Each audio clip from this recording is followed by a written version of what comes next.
the application, so Hi, Kwame, are you there? That's what he told me. Because he called me. I'm gonna put us on mute till we start. Okay, yeah, I'm here. Okay, thank you. You got it. He didn't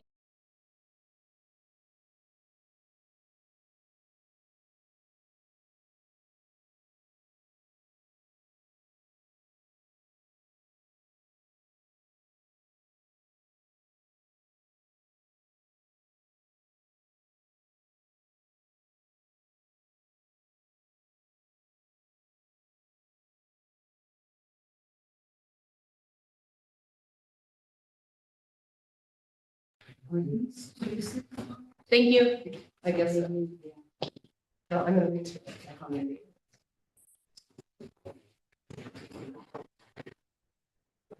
So, let's hold on a second.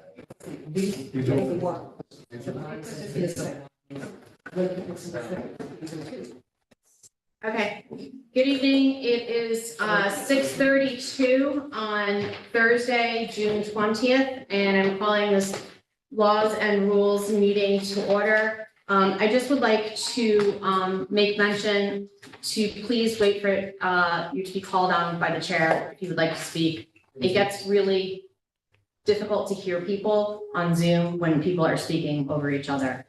So, and, okay.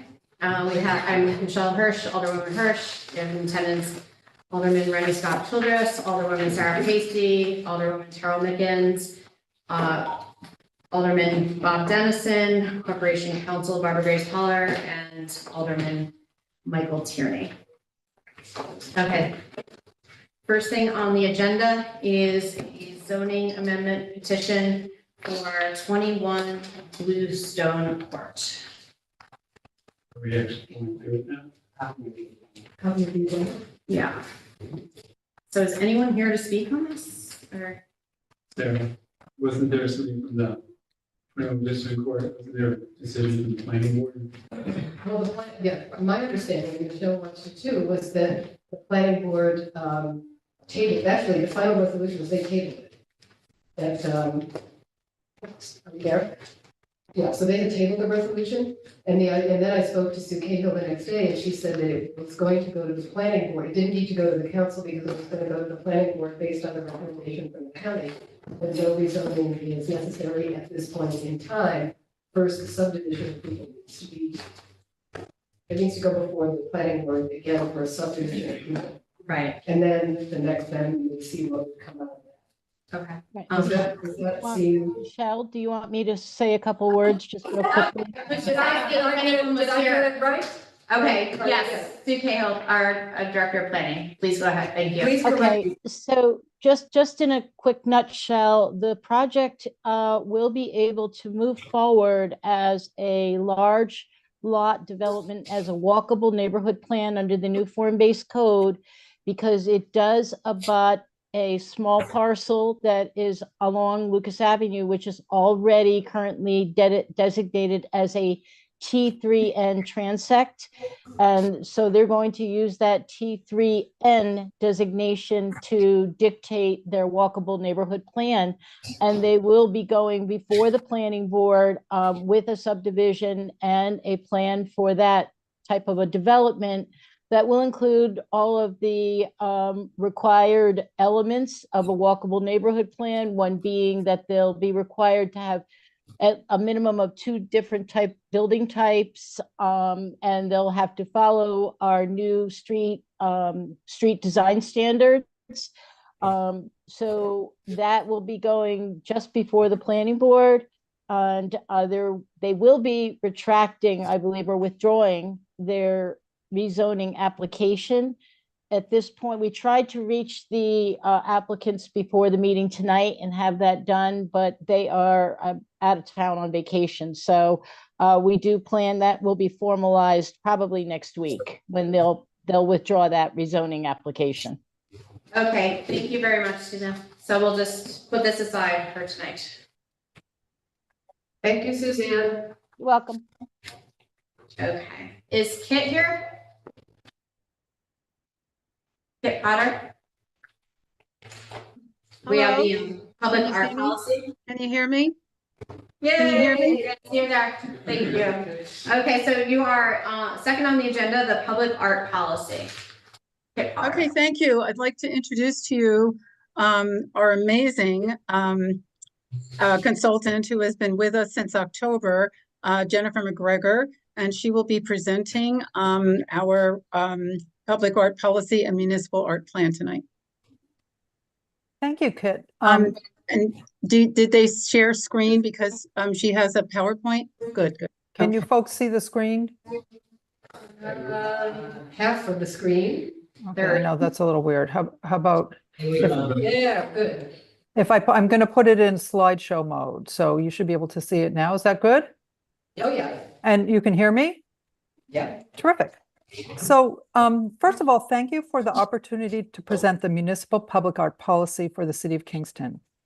As Kit noted, I'm Jennifer McGregor of McGregor Consultings, and it's been a pleasure to work with the entire team. So experienced and so hardworking. This evening's presentation summarizes the highlights of the overall document. By adopting the 2022 Arts and Culture Master Plan, the Common Council validated the effort to provide long-term direction for future support and growth of Kingston's creative economy.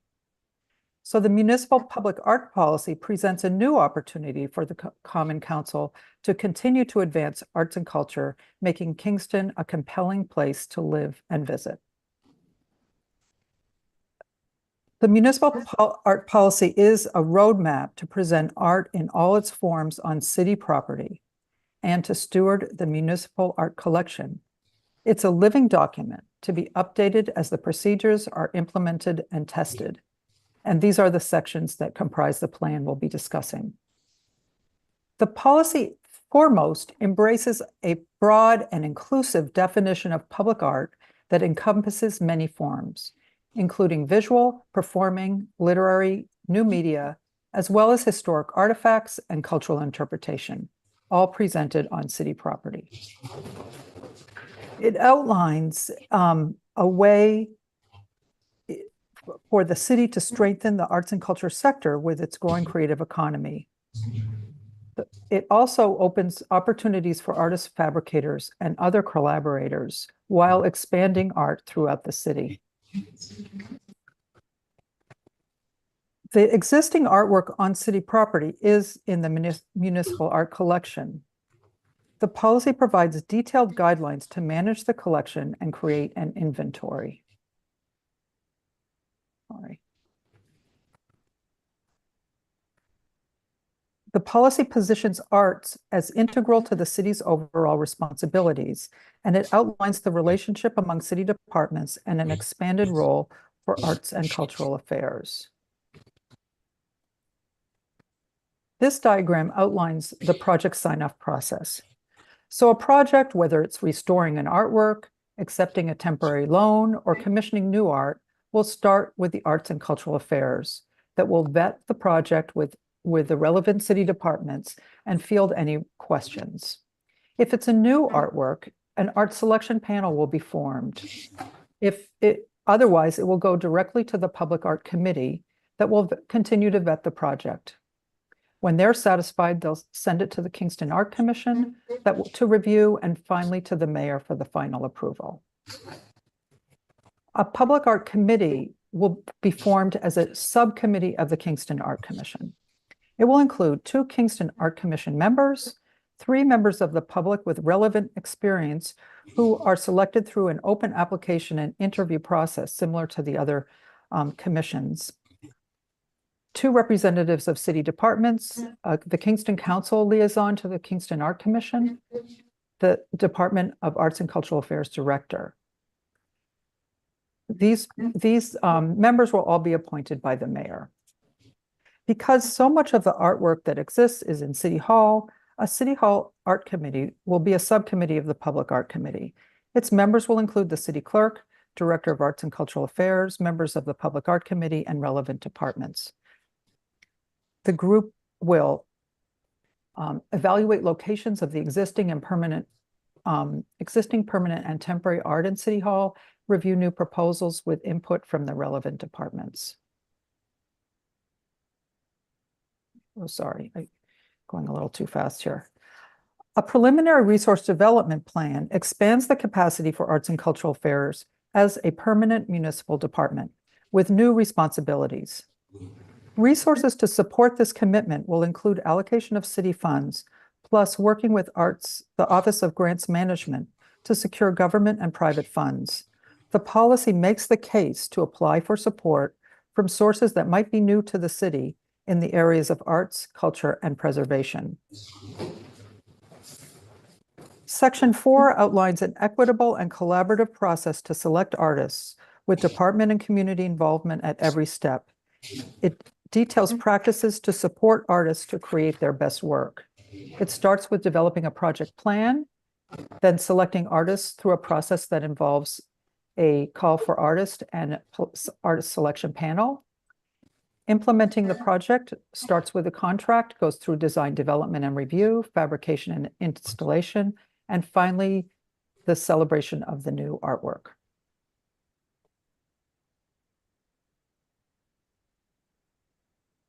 With an emphasis on the community, the policy offers many opportunities for public participation through the process for new art and all the other activities. Community-focused approaches to projects are welcome. Artists and organizations are encouraged to present their arts and cultural activities in city parks and buildings. The document draws on best practices with a focus on Kingston's current needs. Evaluation and evolution are built into the process for the city to have a thriving, ongoing public art presence. We've worked together to provide the tools to implement the policy as soon as it's approved by the Common Council. The action plan covers 3 years, but here you see some of the key initiatives. Starting with introducing the policy to city departments and commissions, conducting a listening tour and public art survey for the community. A draft of the surveys included in the forms provided with the document. Contracting with a registrar to create the art collection inventory. Forming the Public Art Committee, and seeking funds to support the arts and cultural affairs and the work outlined in the policy, plus integrating it into the annual work plan. We are grateful to the many people who've contributed their insights, ideas, and hard work to bring this policy to your consideration today. Kit Potter, Director of Department of Arts and Cultural Affairs, and Suzanne Cahill, Planning Director, join me in answering your questions. Thank you, Jennifer. Members of Laws and Rules, we are respectfully submitting this public art policy and document for your approval. Thank you for your consideration. Thank you, Kit. Does anyone have any questions? Bob? Could you speak to me a little bit about the Public Arts Commission and the Kingston Arts Commission? I'm a little confused about the overlap and how they interact with each other. We spent some time thinking about how to structure this, and we felt that the volume of work that the Public Art Committee is going to need to do requires a dedicated group of people to work on that. We've had a Public Art Policy Committee that has guided this whole process, and it's worked extremely well. And it's worked in conjunction with the Kingston Arts Commission. We presented regularly there, and we felt that the Public Art Committee can have specific expertise that might not be on the Kingston Art Commission. For instance, artists with public art experience, museum people, conservators, maybe even an architect that has worked a lot with artists. It can broaden the expertise that you bring into the room to develop the policy. And as noticed a few slides back, when you're talking about the relationship, from me, because I don't know it all, I will vet wherever possible. And if I see no issues, then I will recommend it to the Public Art Policy to do a deep dive into it. Because the commission, as you know, meets once monthly and for an hour and a half and very busy. So by the time we do present the proposal, if you will, to the Kingston Arts Commission, their role at that point is to see where there might be any additional concerns or have input, because we do have experts in this field on the commission. And then with their nod, we then recommend it to the mayor. So is there? And also some of the commission members will be on the Public Art Policy Committee. So if there's a conflict between the two committees, how do you envision resolving that? We've been through that process doing this, and we just keep talking until we come to resolve on that. This isn't easy stuff. But again, I'm so grateful to the experts that we have on the commission, and especially this committee. This committee has been amazing, and I'm hoping that a lot of these committee members will stay on to form the permanent. But these discussions will be kind of difficult. And if there's a stalemate or a time when the mayor might have to step in and make the final decision. It's a great document. I think you guys did a great job doing, writing it, and it really is, it's well put together. I want to compliment you on that. I have one other small comment, and then I'll go away. From Michelle. On page 35, you talk about an initial payment for commissioned work or for work that's going to be done. And my understanding of public finance law is you can't do a payment in prior to delivery of a product with public money. So you might want to think about that as a possibility. Thank you for bringing that up, sir. But that's my memory. I will just chip in and say I'm currently working on a public art project in Peekskill, and the contracts were set up so the artists get 4 payments instead of, there's a final payment that comes at the end, but they get money because they're doing work. With deliverables, you've got to have Yeah, deliverables. they're absolutely deliverables. That's what I'm saying. You can't. That's right. Right, you can't They're pay them deliverables. first to start. You've got to have a deliverable. That's my understanding of finance law. No, I would say the first payment usually comes with signing the contract in these public art projects that I've worked on, but that may be, Right. What's first quarter art look like? what, What does first quarter art look like? first quarter? Yeah, No, for the it's not first measured in, it's not measured in those kinds of deliverables. It's usually, you get some payment when you sign the check because you have to develop architectural plans, and those have to get then a building permit and other things. So when the permitting is complete, there's like a second deliverable, and then the third is, when they've, done the project and an engineer has looked at it to make sure it meets the specifications, and then Gotcha. finally somebody gets paid the last payment after it's installed. So it's a long process. So I'd also like to add, and I'm glad it's being brought up, because if this gentleman, and I can't see you, I'm sorry, if just this gentleman didn't understand that, then Jennifer, we do have to make that clear. I have never worked for somebody like Barbara Graves Pollard before. I need 20,000 pieces of paper before I got Jennifer on board.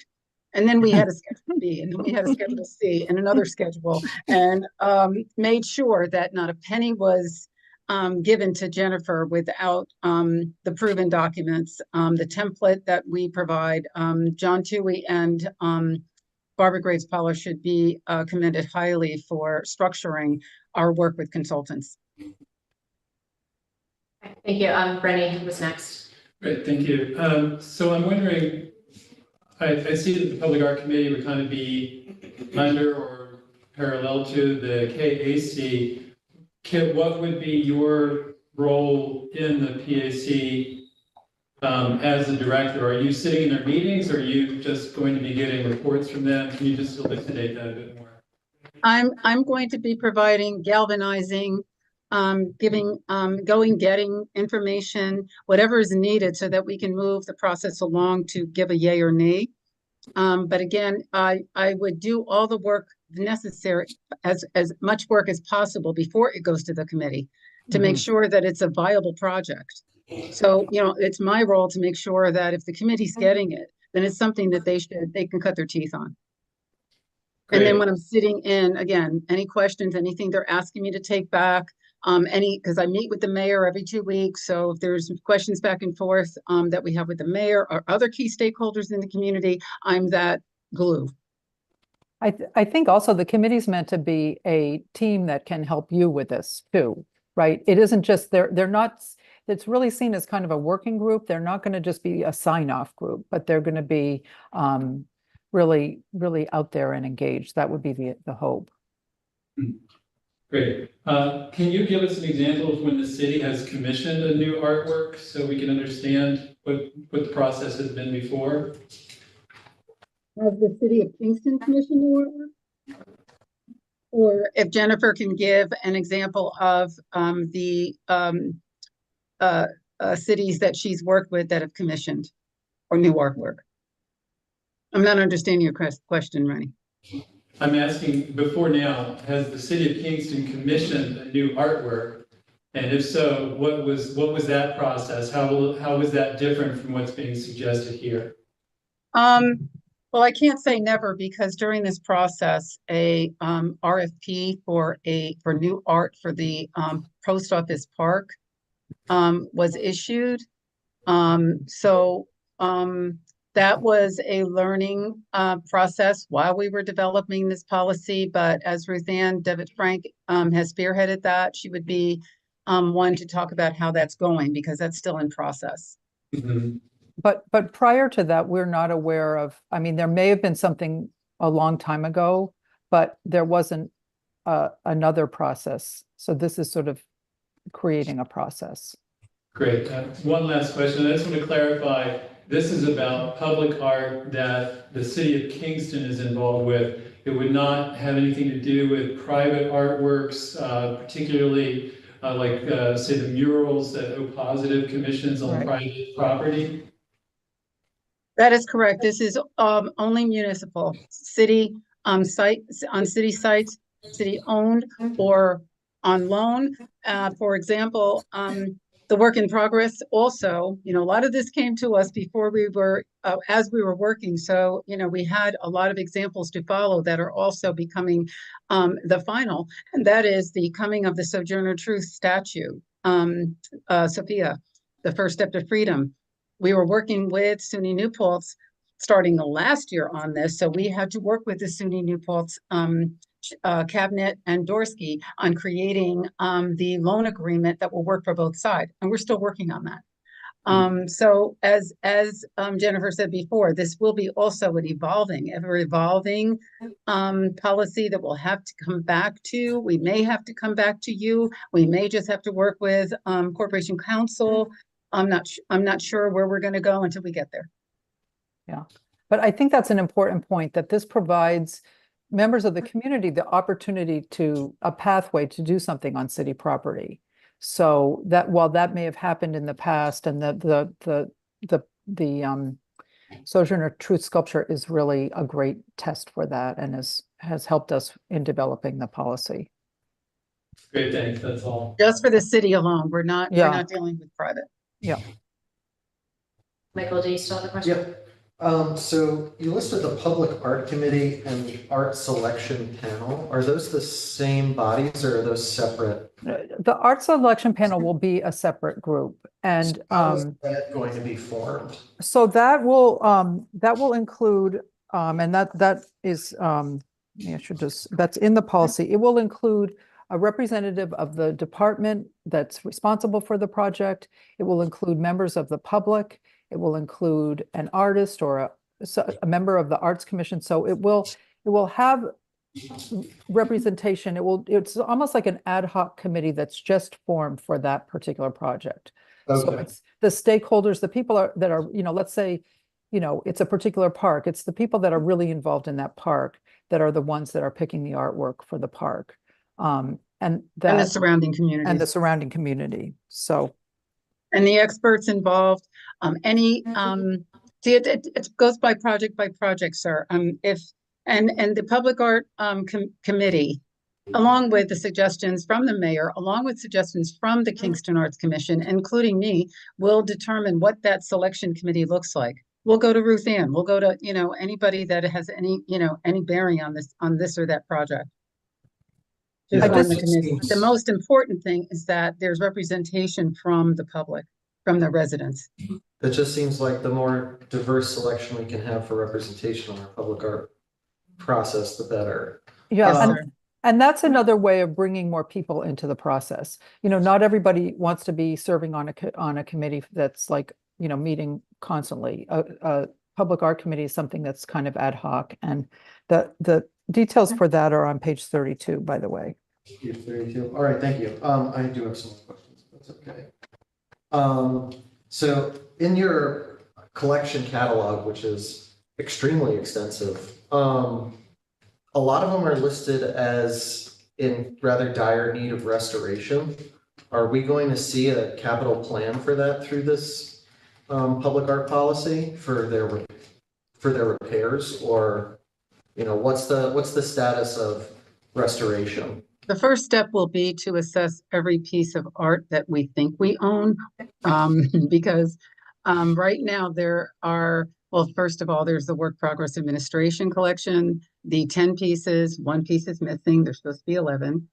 We also have loaned that artwork that we do own, but what we've learned from Marshall Sterling is that they've never received, our insurance company has never received a comprehensive inventory and assessment. So that's the first step, is to get the inventory done, assess it, and then go from there. And again, this takes all involved to talk about at that point, and I'm going to give it to Jennifer, what is most important to repair first. And then we go along with what the cost will be. And then we work with Ruth Ann and others and the Common Council to find out, what resources we have in place. And then Jennifer has worked on a grant funding list of possible grant sources that we may be able to go after for that. So those are, down the road. First, Yeah. we got to figure out, like the mayor says, we got to figure out what we do own. There's questions about, some of the statues, whether we own it or the county owns it. So we have to first determine that. That's going to take about another year or so. Thank you. And so that leads into my last question. So how is this public art policy engaging or feeding into or working alongside the county arts and culture master plan? I sit on the public art PAC. I guess they saw to it that I was sitting on it, but also a couple of my commissioners. And I'm going to give it over to, because we happen to have Sarah Pasty, who is the project director for the Ulster County map. Yes, I would say the arts and culture plan for Ulster County is still in the very early phases of development. So this will be a background document that will feed into, some of the needs that we see within the county that need to be addressed. All right, thank you. That's all my questions. Okay. Anyone else? Okay. Well, thank you, Kit. It's been a lot of work. Thank you, Jennifer. Thank you, Sue Cahill. Thank you, who has Sue. been- Everybody.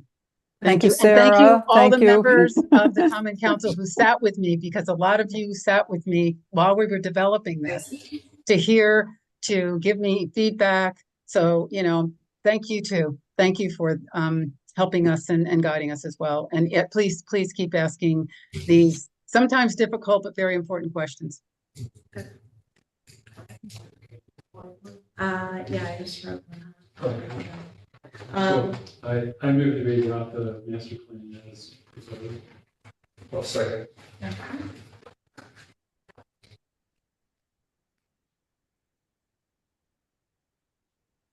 Okay, any discussion?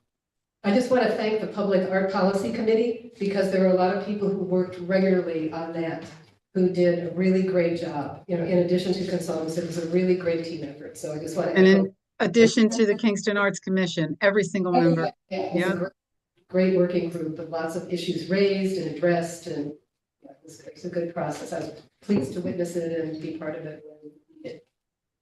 Yeah, I second that, and I look forward to our being able to assess what we have and what needs to be restored, so we don't lose anything of value. So I would be supporting this. All right, we'll call for a vote. All in favor? Anyone opposed? Passes unanimously 5-0. Thank you so much. Thank Thank you. you. Kit. You're good.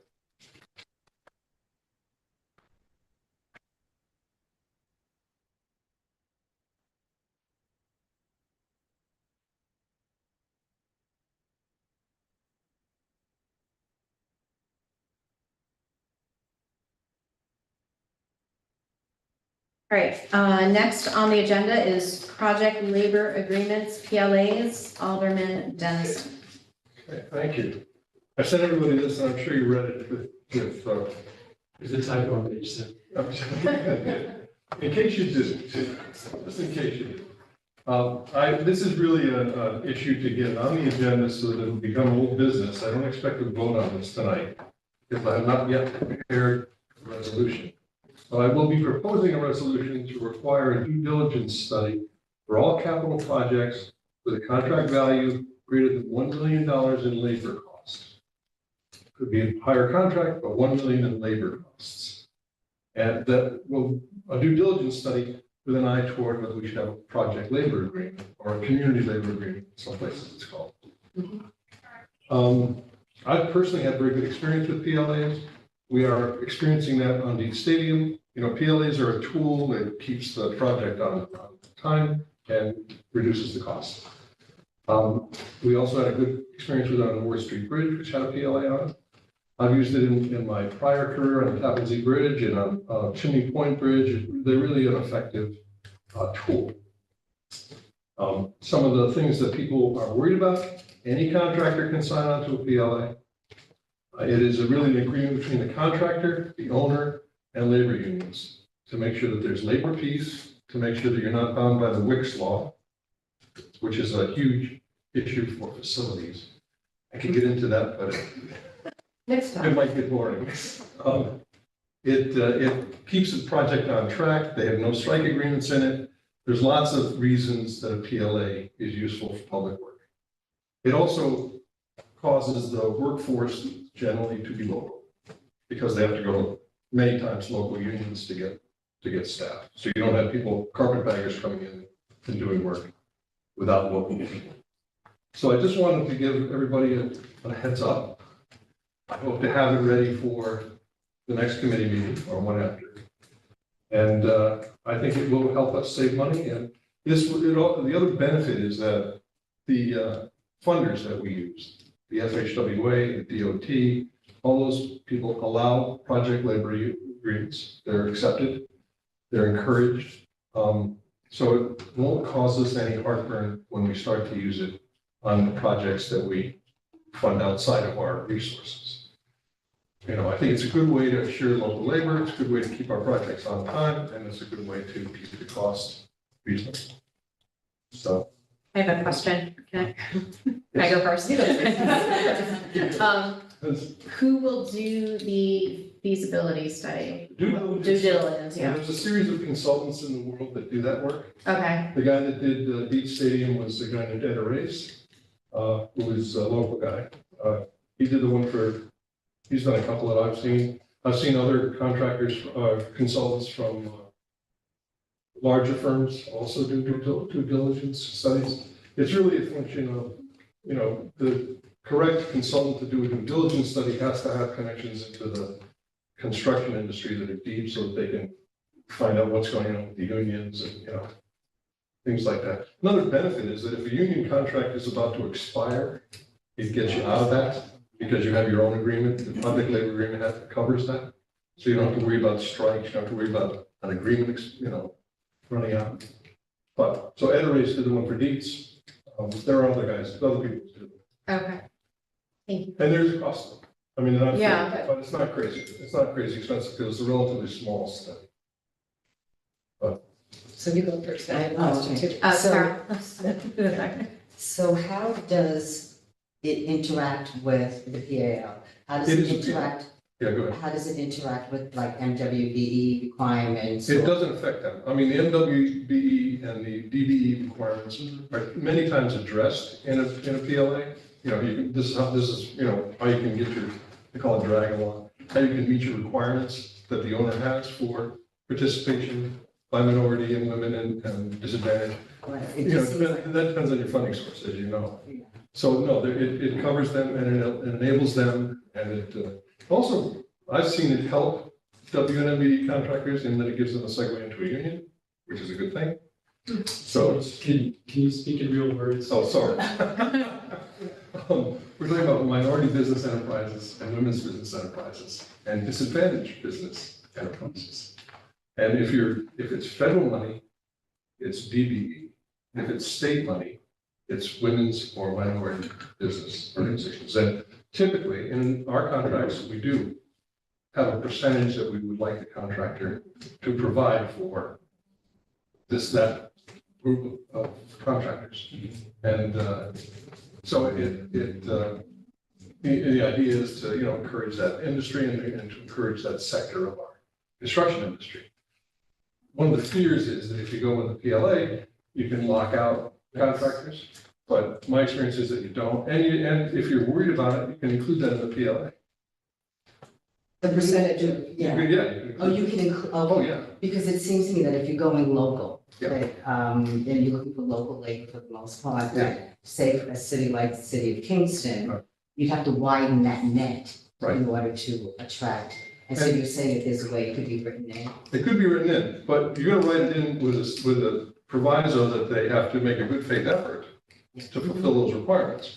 So sometimes your requirements for DBE or WBE contractors can't be met by local. There isn't anybody here that does it. Exactly. So you can open it up to having them search in other areas to get people to fulfill that percentage. Or, in many times I've seen, if it's a real specialty, they end up with a good faith effort saying, I looked all over the world, I can't find anybody, give me a break.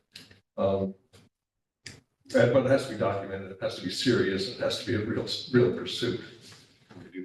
and the burden of proof is really on right, Well, the contractor has to do the work, but the owner gets to check it. right. So, and if it's state funded, for example, they have the registry, they have certified people, so it makes it easier, and most of the projects that are going to be large enough for us to have this effectiveness are going to be funded by, we're going to have funding partners that are going to have deeper resources than we do. So I just have a question. You said that the due diligence process would be invoked when it's for projects of $1 million or more. $1 million in labor. In labor or more. So basically what would happen in projects that were less than that, you wouldn't really invoke that You wouldn't at all. use the PLA. So it only, right, that's right. So that would come in and the result might determine that that project doesn't warrant it for whatever reason. You could right? end up with a specialty project, for example, that Mhm. with $1 million in labor is such that, you're not gonna get benefit. My experience is that when you start getting into that kind of numbers, $1 million in labor or more, Yeah. you get a benefit. Okay. And you get a benefit because of the Wix law stuff and because of the no strike provisions and because, your work rules get to change. So if it were a PLA, a straight out contract without a project labor agreement, you're tied to labor agreements that limit the workday, for example. With a PLA, you have some flexibility there. And in a major public works project, where you want to have flexibility in the summer, so you can work longer, it doesn't cost you extra money necessarily. You can negotiate that in the PLA. Very useful tool. Yeah, the other thing that I liked reading the document that you said was that it coordinates all the schedules of the subs, so that in fact you have a regular schedule instead of trying to reach out and who's gonna come in now and they can't come in now, it's like it all can be coordinated if there are delays and, there are delays for some of the subs coming in and. We're talking about the Wix law.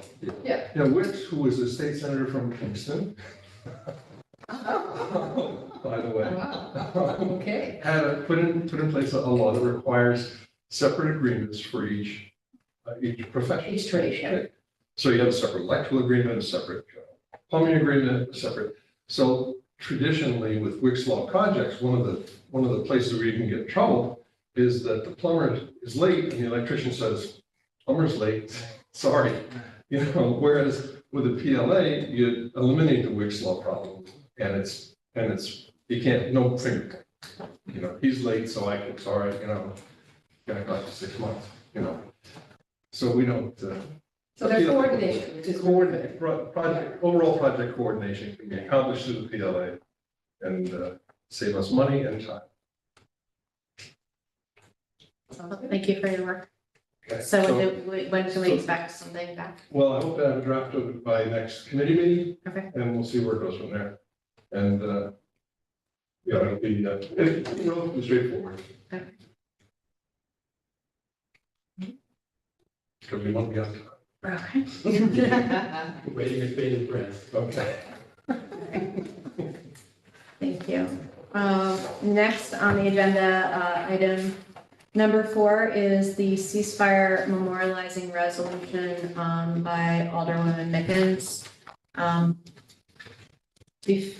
would actually wanted to ask you to please read it. I felt like at our last council meeting, in public comment, there was a lot of criticism of the ceasefire resolution they believed to be up for adoption, and I believe they were referring to other versions, and I just wanted it to be clear what we have. So thank you.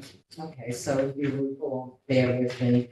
A resolution of Common Council of the City of Kingston, New York, to adopt a memorializing resolution calling on representatives to sponsor, co-sponsor, and support resolutions calling for a permanent ceasefire in Israel and Palestine and lifting the siege on Gaza.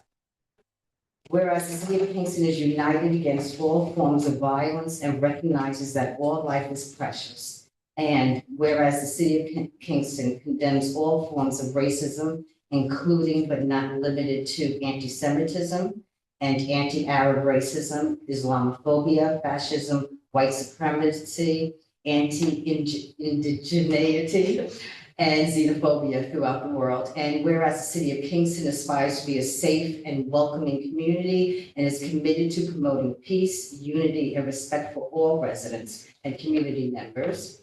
And whereas the City of Kingston grieves all victims of Hamas's and the Israel Defense Forces massacres and capture of Israeli, Palestinian, and international civilians before, on, and since October 7th, 2023. 2023. And whereas the City of Kingston acknowledges the long-standing persecution of Jews and affirms the right of Israel to exist. Oh, wait a second. I want to make sure that I have the right one. That is not, that is, well, we've been working on this, so I apologize. I'm going to go back to the second whereas. I'm sorry, that was the one that had additional edits. Whereas the City of Kingston condemns all forms of racism, including but not limited to anti-Semitism and anti-Arab racism, Islamophobia, fascism, white supremacy, anti-indigeneity, and xenophobia throughout the world. And whereas the City of Kingston aspires to be a safe and welcoming community and is committed to promoting peace, unity, and respect for all residents and community members. And whereas the City of Kingston grieves all victims of Hamas's and the Israel Defense Forces massacres and capture of Israeli, Palestinian, and international civilians before and since October 2023. And whereas the City of Kingston denounces the destruction of civilian infrastructure such as hospitals, houses of worship, schools, humanitarian centers, and residential homes. And whereas nearly 2 million people, amounting to nearly 80% of Gaza, have been displaced from their homes, and the continued lack of food, healthcare, and potable water has produced a full-blown famine in northern Gaza, according to the head of the United Nations World Food Program. And whereas the United Nations Human Rights Office of the High Commissioner reports that women, girls, and children overall are among those most exposed to danger, whereas the killing and wounding of tens of thousands of Palestinians in Gaza, including thousands of women and children, will only serve to perpetuate hatred and violence by successive generations aimed at Israel and the United States. And whereas the Palestinians have the right to a sovereign homeland where they can live freely in peace. And whereas the City of Kingston affirms that there is no military solution, recognizing that a lasting peace that affirms human rights can only be achieved through diplomatic means. And whereas the City of Kingston recognizes the urgency of the human rights crisis in Palestine and Israel and the need for immediate action. And whereas the City of Kingston recognizes that we have the ability and opportunity to ease the pain and divisions within our community through a statement of shared understanding. Therefore, be it resolved that the City of Kingston calls upon our leaders in Albany and Washington to sponsor and support resolutions calling for an immediate permanent ceasefire in Israel and Palestinian lands to protect and save human lives, to release all hostages on both sides of the conflict, to end unrestricted military funding to Israel, to fund and supply humanitarian aid to victims of this war, and to lifting the siege on Palestinian lands, and be it further resolved that the Common Council of the City of Kingston calls on President Joseph Biden, Senators Charles Schumer and Christian Gillibrand, and Representatives Patrick Ryan to abide by the democratic will of the people of Kingston to negotiate an immediate, permanent ceasefire in Israel and Palestine. Be it further resolved that the City of Kingston supports the urgent appeal for the establishment of humanitarian corridors to ensure the unimpeded delivery of much-needed aid and the reinstatement of essential services to the region. Be it further resolved that the City of Kingston passionately urges the swift and secure return and release of all hostages and administrative detainees in Israel and Palestine, emphasizing the critical importance of safeguarding their well-being. Be it further resolved that the City of Kingston Clerk is directed to send a copy of this resolution to President Joseph Biden, Senator Charles Schumer, Senator Christian Gillibrand, Congressman Patrick Ryan, New York Governor Kathy Hochul, State Senator Michelle Hinchey, Assemblywoman Sarah Hannah Sharif, I can't pronounce her last name, I'm sorry, Ulster County Executive Jamie Metzinger, Ulster County Legislative Chair Peter Criswell, Ulster County Legislative Majority Leader Abe Uccelli, Ulster County Legislative Joseph Donaldson, Ulster County Legislative Greg McCullough, and Mayor Steve Noel. Now therefore be it resolved by the Common Council of the City of Kingston, New York, that this resolution thereupon be adopted. Thank you.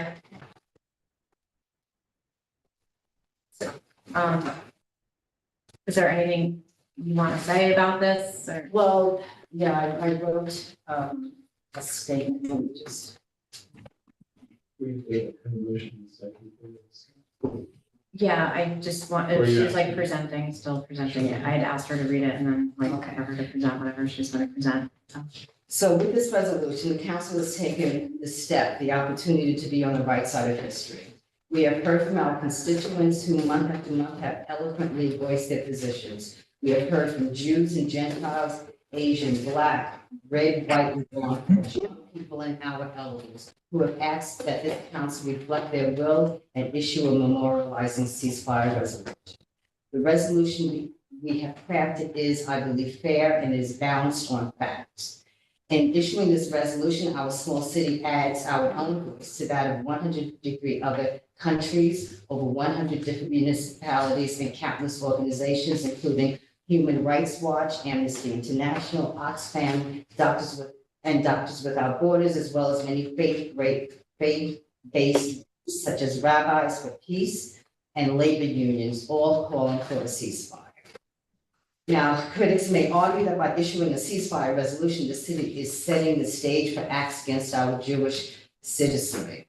There is absolutely no evidence of that in any city that has passed a ceasefire resolution to date.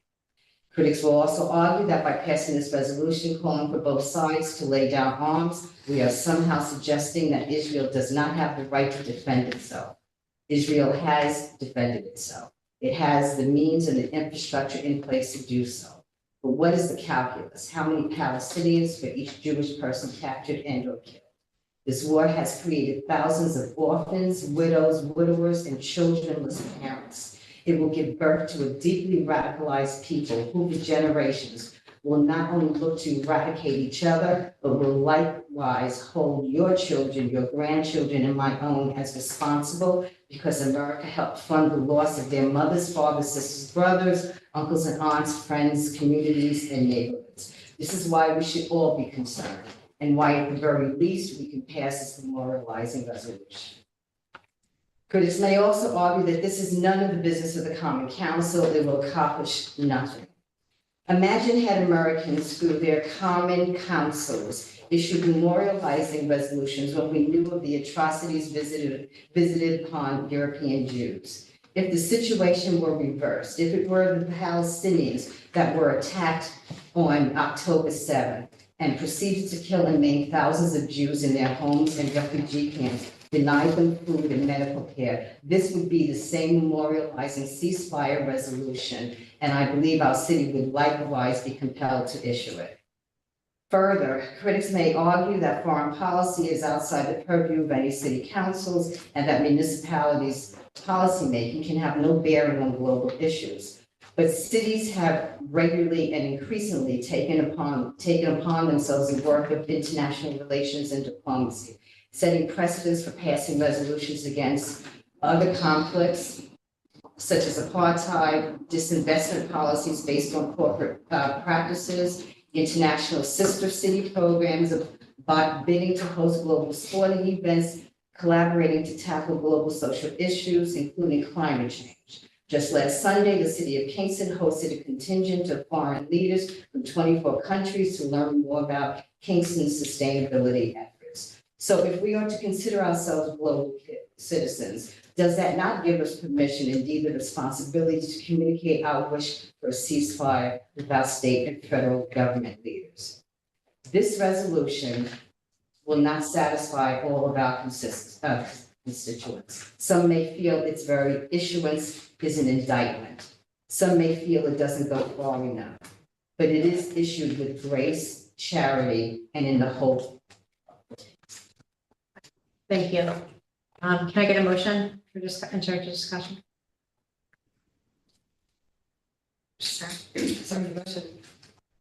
Second? Okay. Discussion? Rennie?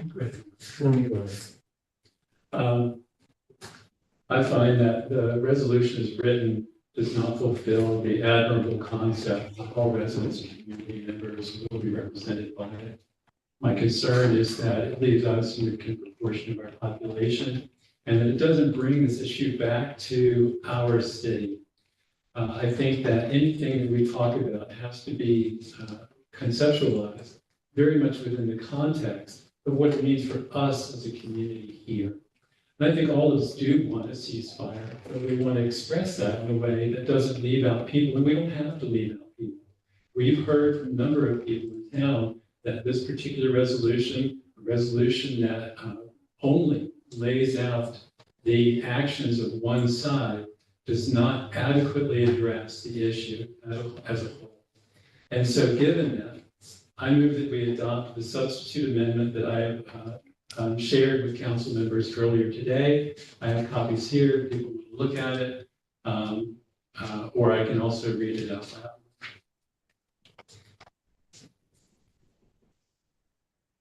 What would you like to do? Well, it has to have a second. Okay. I'll second. So you're calling me, right? Yeah. Because now we're discussing the motion to amend this.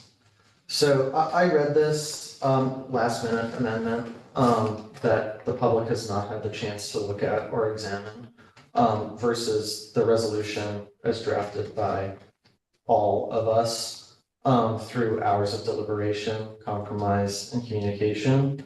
And I just don't think that this prayer for peace says anything.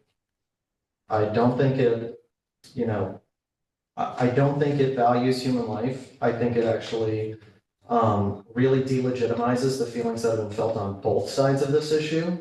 And I think that it, is kind of an insult to the work that was done here to really come at this from a neutral standpoint to come to an understanding. This was, me, Terrell, and Sarah sitting in the library for hours, going line by line saying, where could people have an issue with this? Where can people have an issue with that? And that's what we arrived on. And to say that this has no effect on the city of Kingston is just not true. So I can't vote at this committee. I would hope that you withdraw your motion and that we proceed with the one as written that the public has waited on.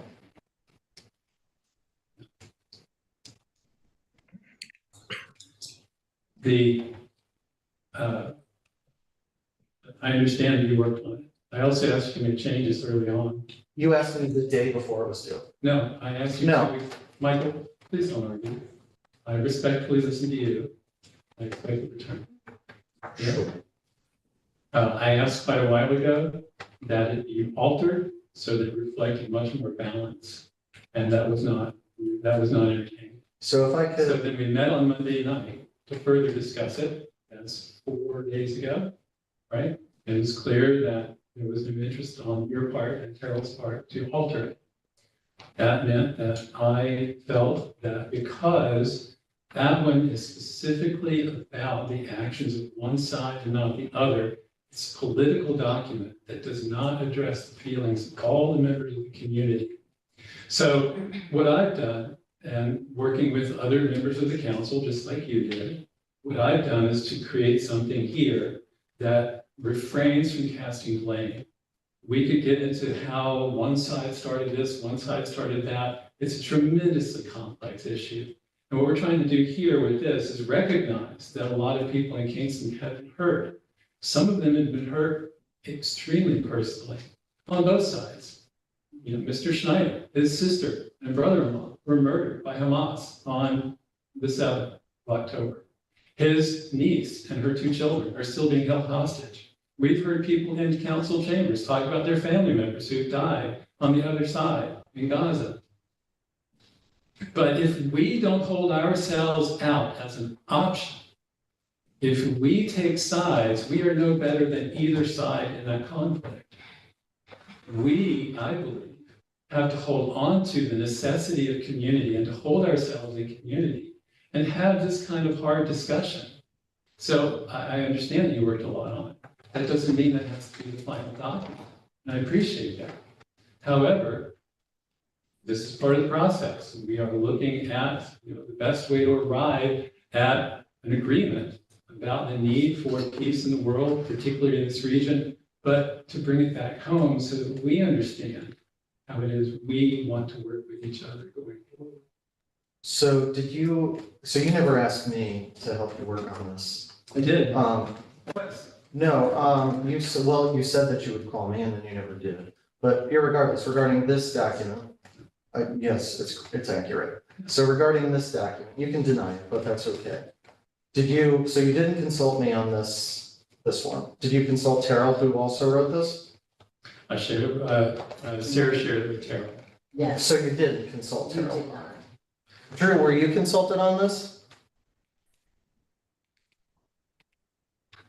I was consulted on, I did receive it, and we didn't further the conversation because I was out of town. That was today. Yeah, I asked that Rennie reached out to me today. Today's the first time that I saw it. I asked to make sure that it was shared with Michael and you, Drew. I was told that you said that you spoke with I Terrell spoke this with morning. Drew. We had a meeting in the park. Remember Drew at your drum circle? Was, That's right. days ago. Yeah, But you said you spoke with Terrell today, this morning. we had a meeting with Terrell on Monday night. Okay, but you said that you spoke to her about this morning. She, I think, saw the document yesterday.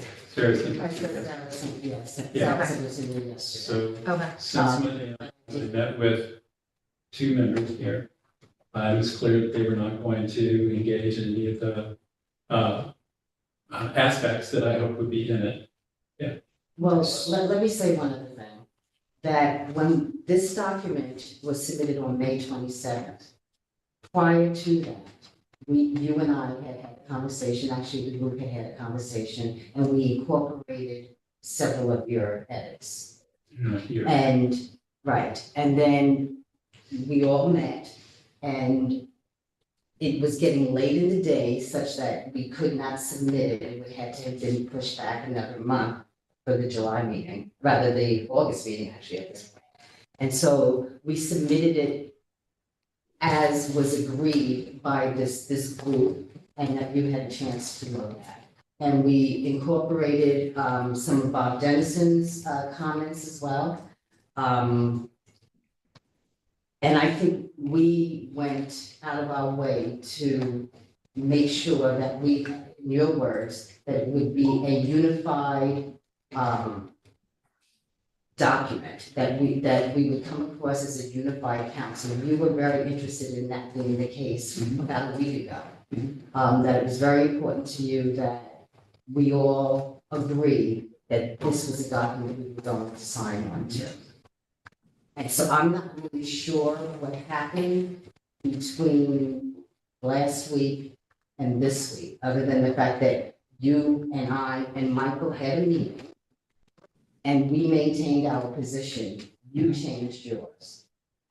No, I didn't change mine, because for my feeling, this document does not speak to our community in such a way that it can bring all the members of the community on board with the idea of a ceasefire. Because of the way that that document, the one that's on the city website, it only talks about actions taken by Israel. There's some lip service paid to some other issues. But if you look at the various paragraphs that list specific actions, there's none that balance those regarding Hamas. And I think that would just be injurious in the first place. But If we listed all of these atrocities, it's not helping us as a community to talk about this issue in such a way that we can talk about what our principles are, so that we can offer ourselves in the end as an alternative to this kind of warfare, this kind of disagreement that we see going on over there.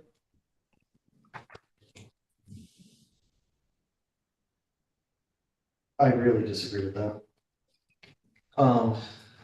I would not take this as a friendly amendment as one of the sponsors, but again, just to go back to it, so Thursday, May 30th at 11:59 a.m., that's one day before our resolution deadline. That is when I heard that you had some suggested edits. I work for a living, so I can't really deal with things in that immediate thing at 11:59 a.m. I really fail to see how, it really just seems like this is done on purpose, to do things at the last minute, to try and force a way through rather than through the process, which for months the public has been coming to speak with us and doing that. We then met for breakfast. That was Thursday, May 30th. So Friday it was due. I rejected those edits, waited around all day to hear if somebody was going to call me about it. Saturday the 1st, we spoke and you said that you would reach out to me. I did not reach out to you because you're the one who wants changes. And I did not hear anything. Said you can have between now and the 20th to bring some changes that we could work on together.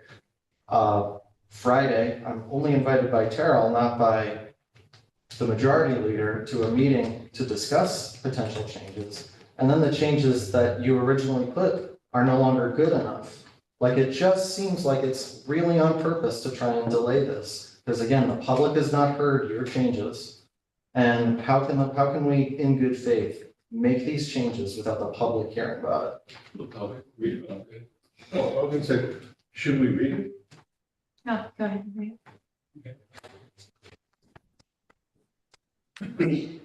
Memorializing resolution, foreign conflict, and local resolve to hold one another in community. We, the members of the Kingston Common Council, declare our support for the following goals. 1, an end to all aggression in Israel and Gaza. 2, a permanent peace among all parties to the current conflict. And 3, increased support for the security and prosperity of all inhabitants of the region. We recognize that the only authorities who can agree to a ceasefire and a lasting peace are the ruling parties in Israel and Gaza. We understand any such agreement will be difficult to reach due to deep divisions between not only the current political leaders, but also the support of majorities of citizens of Gaza and Israel for their respective leaders. Further, we recognize that the call for a ceasefire is a slogan and not a solution. It does not take into account the immense complexities of resolving the Middle East conflict. We understand that those in our community calling for a ceasefire have related aims: ending the war, returning the hostages, curtailing U.S. supplies of offensive military weaponry. We also understand that others in our community see the conflict as a necessary war, while still others see the conflict as unrelated to our day-to-day lives. We decline to cast blame in the current conflict. To do so would be to take sides, and to take sides would make us partisans in the conflict. Partisans, by definition, cannot provide alternatives or solutions to such conflicts. The only side we should take is the side of peace, prosperity, and community over war, destruction, and division. Moreover, to take sides would be highly divisive for our community here in Kingston. We have already seen painful evidence of this in council chambers. The conflict in the Middle East has greatly affected many members of our Kingston community in the most intimate and horrifying ways. We have seen an outpouring of poignant commentary advocating for peace, charity, and grace. We have also seen how easy it is for bitter denunciation and insidious prejudice to take root. We greatly value free speech and open dialogue in Kingston, but as Eleanor Roosevelt long ago observed, with freedom comes great responsibility. As a council, we stand firm in our commitment to fostering an environment where opinions can be freely expressed, but never at the expense of respect and understanding. To properly represent our constituents, we must take account of the wide diversity of opinions and ideas among all the citizens of Kingston. This demands the development of sound practices for working through difficult conversations. We cannot allow the divisive practices of denunciation and call-out culture to make us enemies of each other. Instead, we encourage all residents of Kingston to work toward what the activist Loretta Ross refers to as call-in culture. She notes that call-out culture is the logical result of systems of domination and control, such as white supremacy and patriarchy. She advocates instead calling folks in to develop new frameworks for going beyond mere, quote, diagnosis of problems to engage instead in new practices with each other, end quote. The aim, she says, is to, quote, gain clarity on a sense of belonging and purpose in a broader human rights movement, close quote. The practice of calling in brings us to the values that must animate our struggle here in Kingston to establish what Martin Luther King Jr. called the beloved community. For King, the beloved community was a place of reconciliation and mutual care, where all members are prosperous, housed, loved, and loving. King called on us to go beyond being against bad things, but to actively work toward positive outcomes. It is not enough to stand against war, we must practice peace. It is not enough to stand against division, we must practice community. It is not enough to stand against hate, we must practice love. By love, we mean the revolutionary love advocated by civil rights activist Valerie Kaur. Revolutionary love, she says, is the choice to enter into wonder and labor for others, for our opponents, and for ourselves. It is not a formal code or prescription, but an orientation to life that is personal and political and rooted in joy. Loving only ourselves is escapism. Loving only our opponents is self-loathing. Loving only others is ineffective. All three practices together make love revolutionary, and revolutionary love can only be practiced in community, close quote. We hereby resolve to focus on holding each other in community, even as we may disagree over issues that are beyond our municipal mandate. This resolution shall be sent to all federal officials who represent the city of Kingston. Thank you for that. Drew?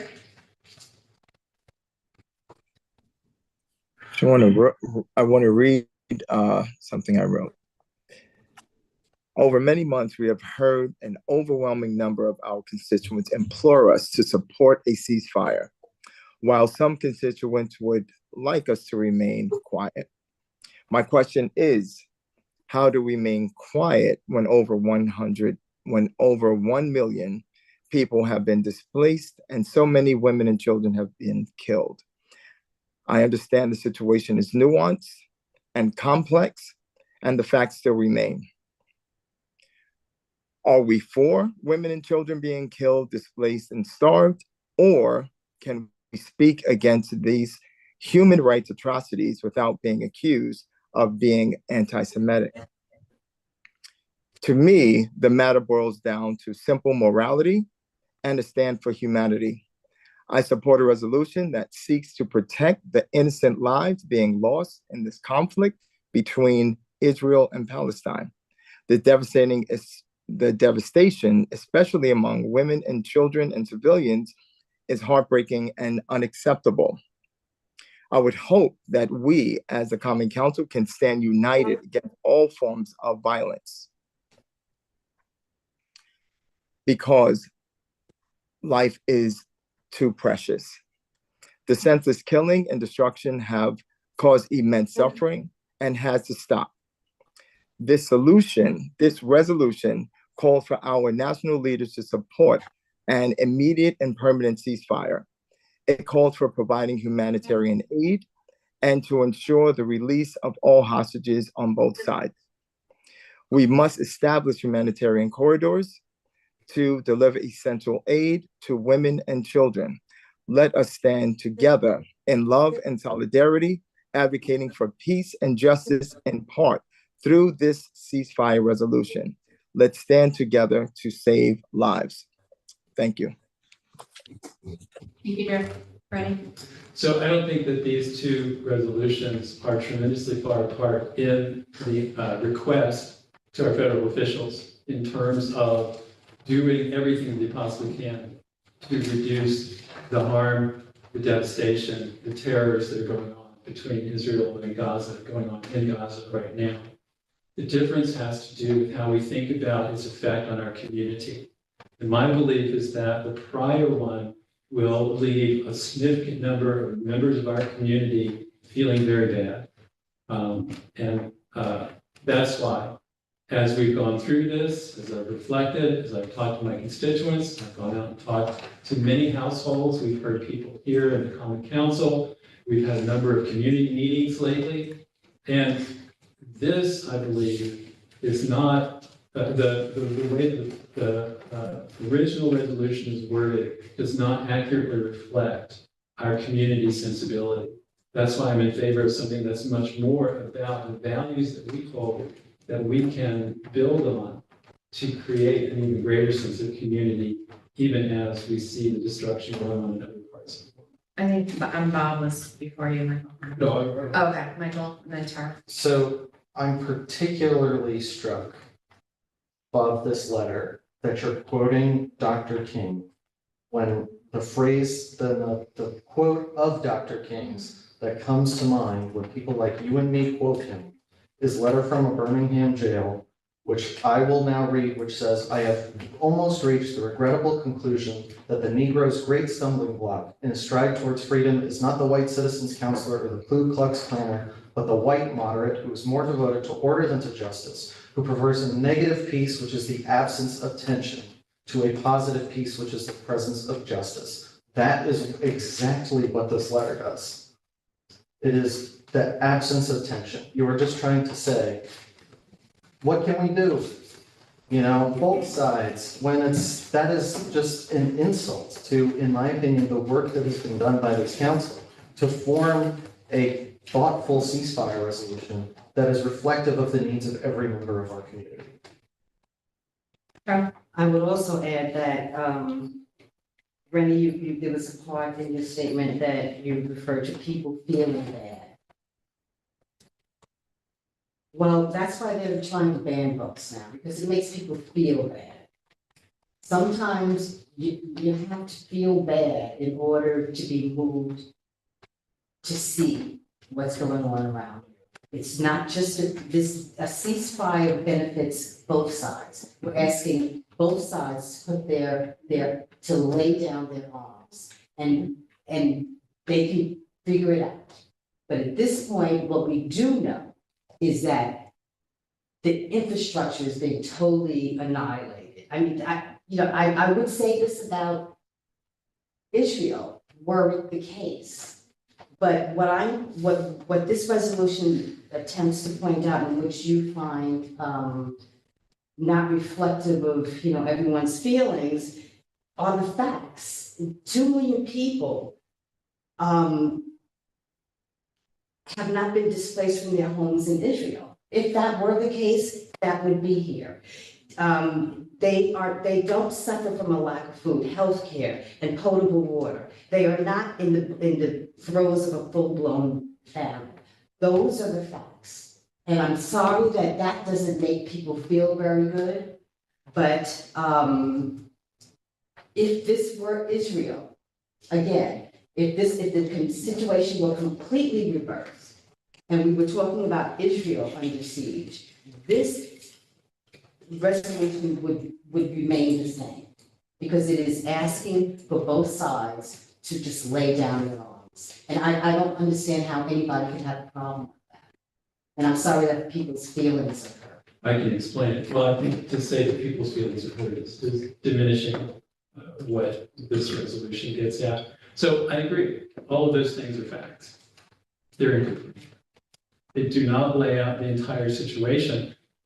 Why did Israel invade Gaza?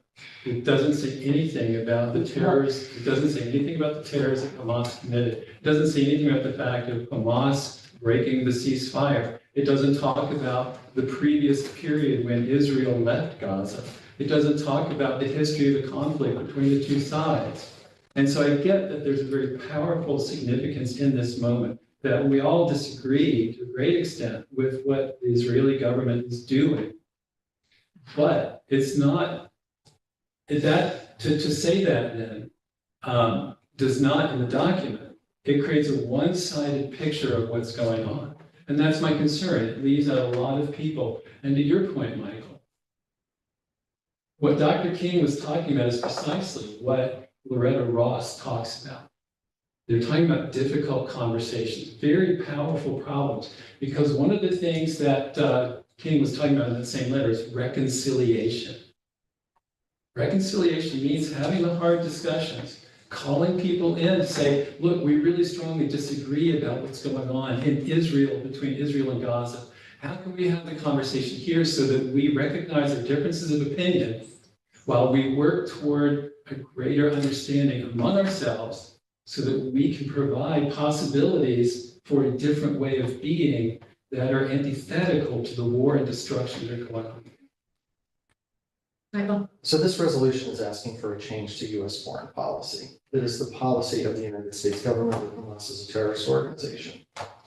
We're not asking to change that. What Hamas did was wrong. What Hamas does is wrong. But we're not asking for the U.S. to change their policy on Hamas. We're asking for their uncritical support of offensive military weapons and armaments to one side of this conflict to stop. That's what it does. So that's why that was not included, because that is already U.S. policy. And that may be so, but it doesn't bring it back to how people in Kingston are thinking about this, the experiences they've had, the connections they've had on both sides. And so it also doesn't bring it back to, you and I both worked on a letter that we sent, that we had members of Ulster County Democratic Party made it available to sign, in which we specifically brought that back to say, look, this is the amount of money and resources the U.S. government is putting into offensive wars there and in other places. We'd like to see that money brought back home. And since that time, our congressman has doubled down. I asked for that to be included in this also, wasn't included. So I understand you were up against the deadline, but you could also have held back and said, oh, wait a minute, it doesn't seem like everybody's on board with this. But instead, somebody went ahead and filed it before the deadline. So I can't help that. We're then following now the process that we always follow. We think about things, we hear from people, we change our minds, we have some new ideas, we see a better way, or we think is a better way to discuss something. That's exactly what we're doing here. There's no skullduggery. Well, the better This way is the struck process. you 7 hours ago? What's that? The better way struck you 7 hours ago? I'm sorry, we all work on it. When you were working on this, I wasn't even in the country. Right? So Electronic age. you didn't get in touch with me about it. I didn't know. You're the one who wants changes. That's fine. That's what we do. That's the process, Michael. Why are you trying to talk about it like it's some kind of Well, difficult? because I think it's a pattern of this. All right, I'd like Sorry. to say something, so, I appreciate that there are viewpoints on both sides of this. There is never going to be anyone that can come together on this. And I appreciate that you put that together, but I can't sign on to that. I would like to see maybe pieces of it, introduced into the resolution, if there's a way we can find common ground, but I think that reads too much like a speech. Not speaking, the way it's written is from the first person, and it just feels like it speaks for everyone. Well, it says we in it, it still comes across as the first person. So, I think that we're entrenched here. I will Is there, Well, we could offer also to go back to the drawing. well, I was going to say, like, I know that you already have a motion to supersede with your piece, but, I would like to see that there would be a way for everyone to come together and try to put something together. So, So you're looking for a motion to table this? To table which one? Both of them. it would, Well, we could approve this with a tacit understanding that we'll have some of this language incorporated for an amendment on the floor. We have 10, 12 days. That one has to be posted. But even if we were to move forward with an amendment, don't all the sponsors have to agree No, to their resolution being amended? no, I offered it as a substitute amendment, which means that it would completely replace the one that Terrell put. Just, you know, both resolutions are asking for a ceasefire. Okay, so they're both asking for the same thing. The question and underlying it is, I think, I have a tendency to go with Rennie's because the other one assigns blame, which makes me uncomfortable. There's blame all around. But at the heart of it, they're both saying they're supporting a ceasefire. So, you know, I guess I hate to see it. I don't know, you know, where do we go from here? I hate to see it just die like that. which one, the one you Well, worked on? or the other? they both are supporting a ceasefire. It's the reasoning behind it that's causing heartburn.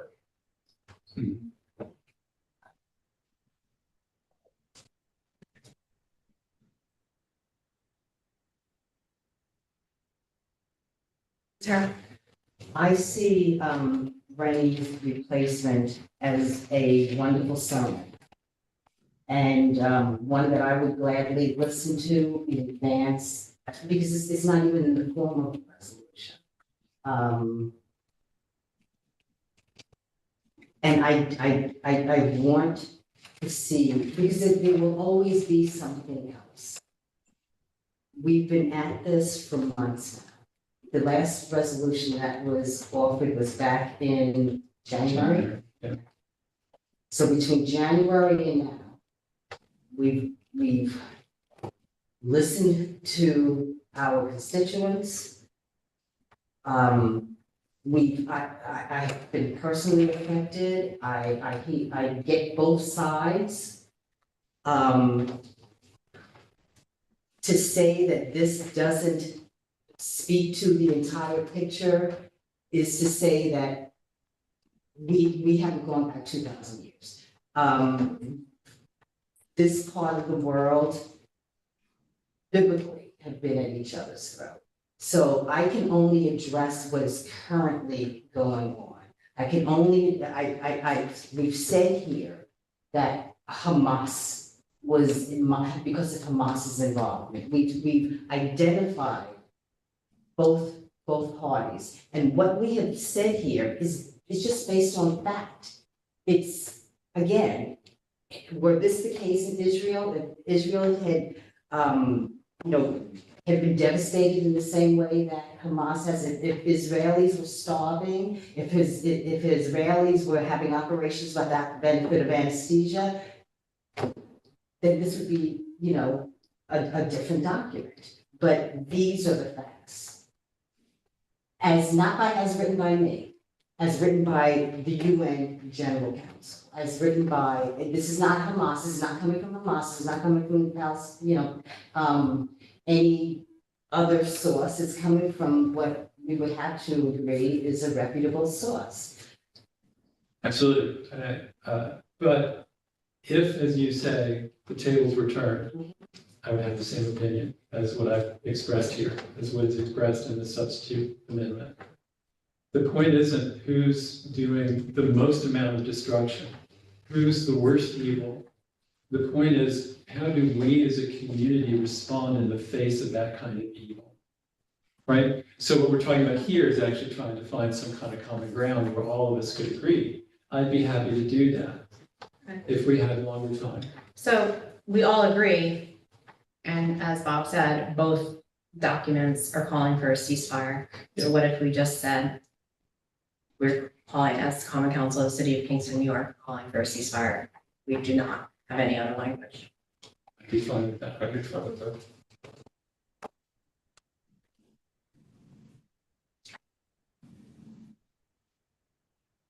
So, if I could put that in the form of a motion, then,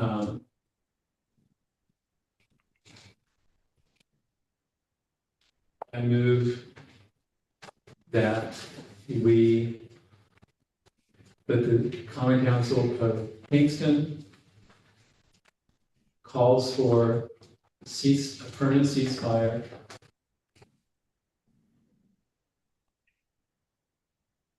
period. Probably ought to say where. There's a lot of places we should have a ceasefire. How about in the Middle East conflict?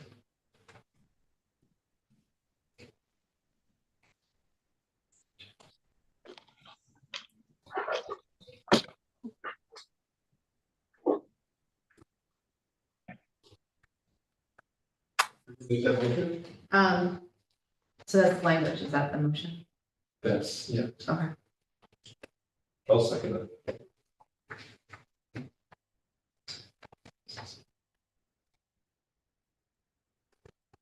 We did not, well, Discussion? I just don't see how that is not already addressed in the one in front of us.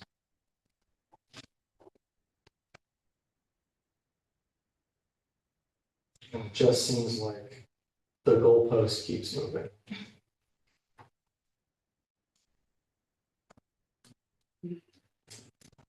Anyone else? Drew, do you have anything?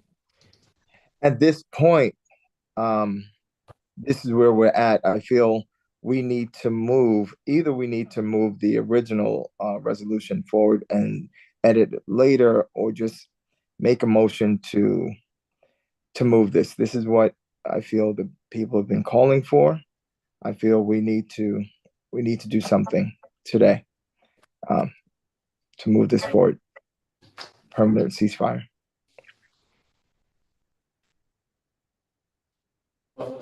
that's what we're calling, that's what we're saying. Yeah, that's what I'm saying. Let's just move it forward.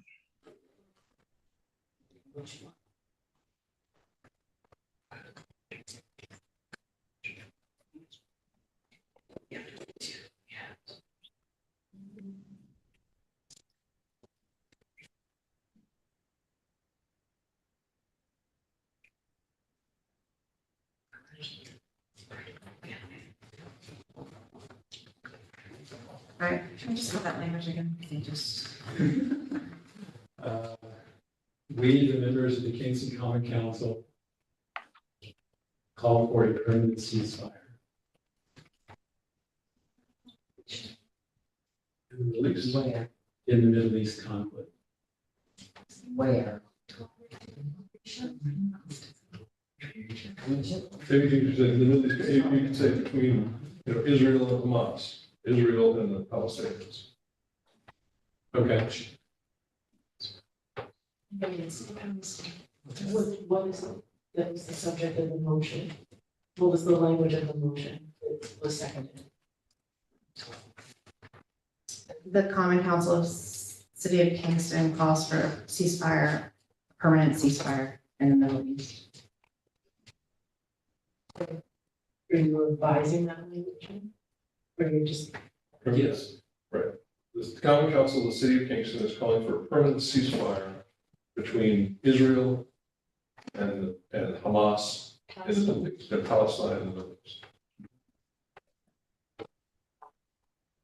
What is your Hamas? I mean, the Israeli government, and Right. And Hamas. I think Israel will be understood as government. Yeah, Israel government and Hamas.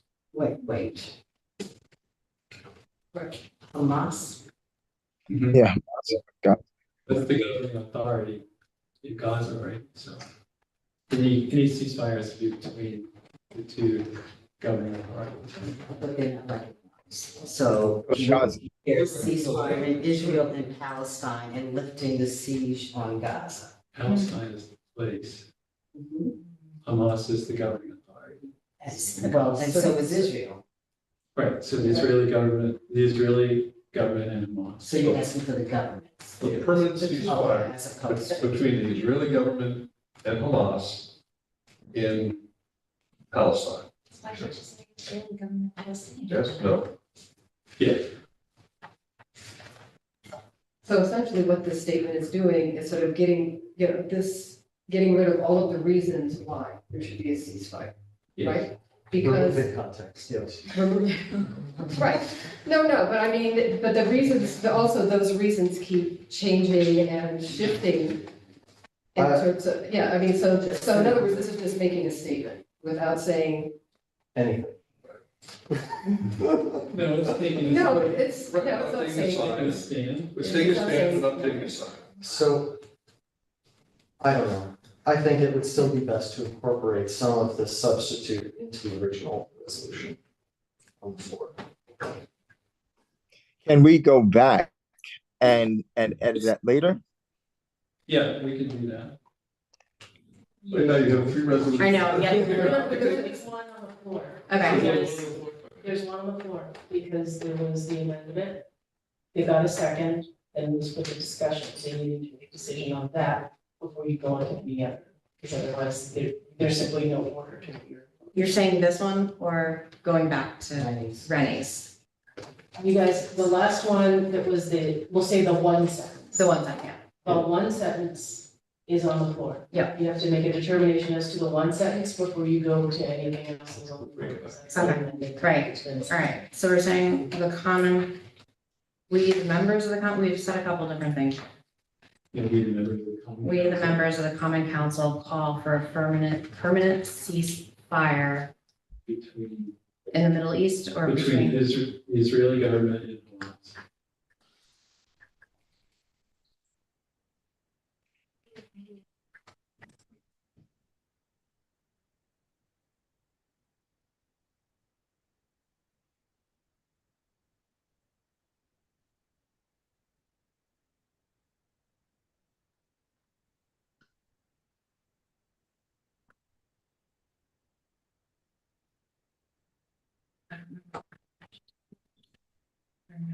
Everyone made the motion. Yeah, Rennie. Second. I made the second. All right, so I'm gonna read this motion for vote. We, the members of the common council, call for a permanent ceasefire between the Israeli government and Hamas. All in favor? Aye. Against? I'm sort of abstain, I mean, I'm sort of, what? There's no There's no absent, okay, then I guess I'm against at this point. I mean, I'd like to see, what's been interesting in this process is someone who's new here, is just seeing that the whole group can't work together, right? Because we are confined by the rules of our process, that no more than a certain number of people can talk together, or it's a community meeting. So one group comes up with something, another group comes up with something. Is there some way, it'd be great for those to be somehow combined together? Because I really love what yours says. But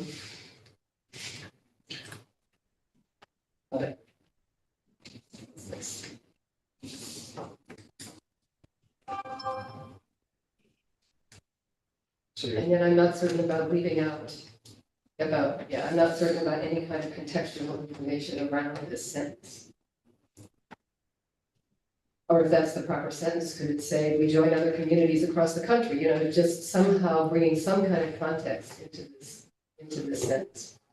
So is there, I don't know, I don't know enough about the process to know what are the next steps that we might take to somehow see if we can resolve it within our group. The way to do it would be, we would have a public meeting. We'd have to be public if all 9 of us were present to work on this together, right?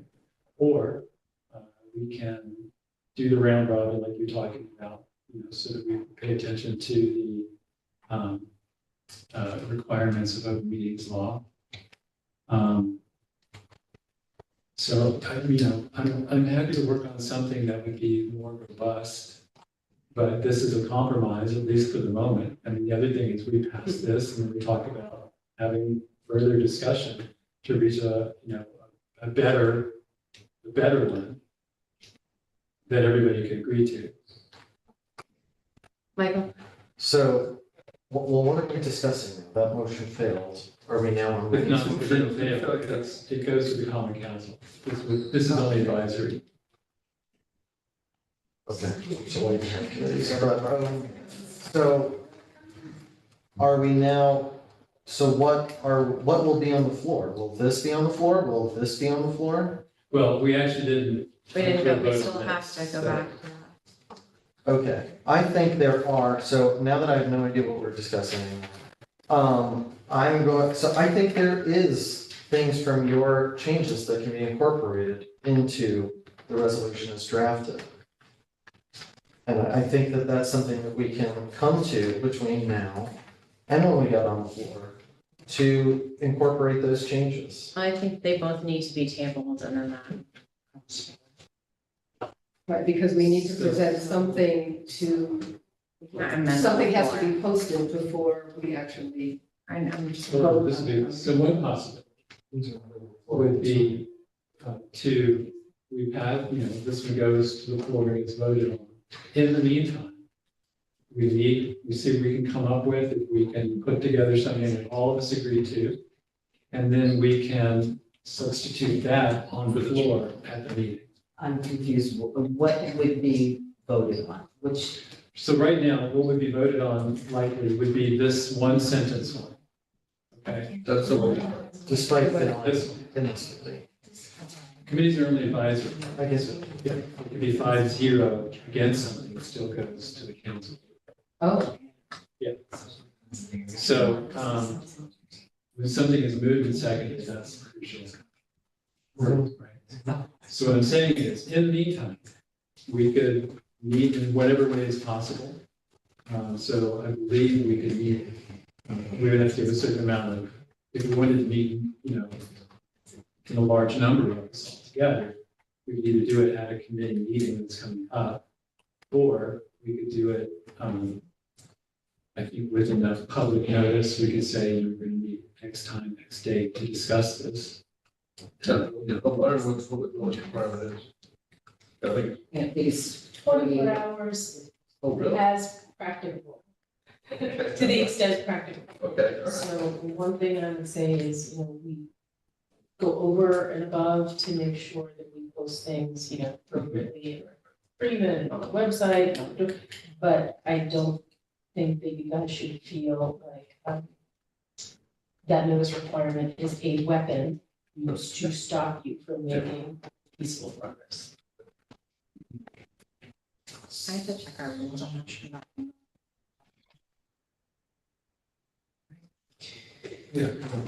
Sorry. You just have the copy of it? I'm looking now. The public has some clarification. This is.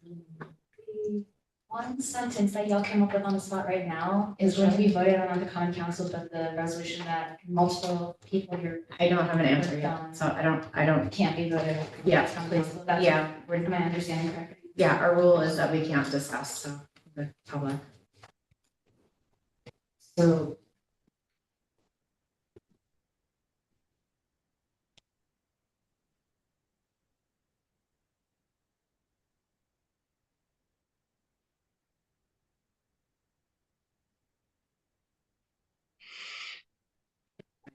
You have a house. I did. Oh, I'm sorry. Yeah, or just, Doesn't I count. thought I had it on my computer, but I just. You signed, yes. Yeah. But you can sign it all, okay, yeah, I didn't sign it either. So we have a deal. You have to be here to vote, right? Yes. Yeah. No.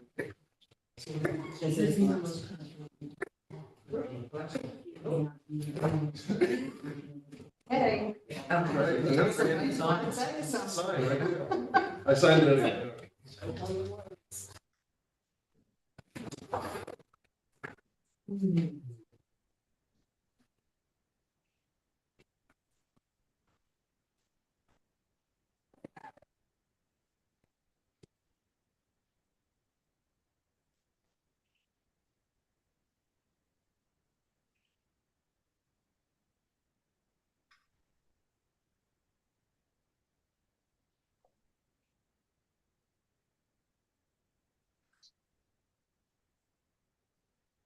Or what section of that one? In section, rule 4.7D.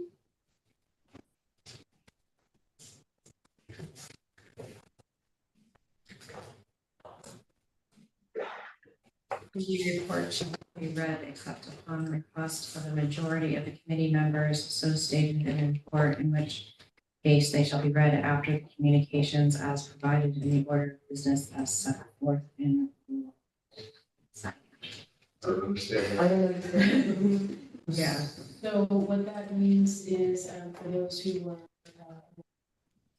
during the discussion of redistricting, when there was a majority approved and then a minority approved proposal on the committee.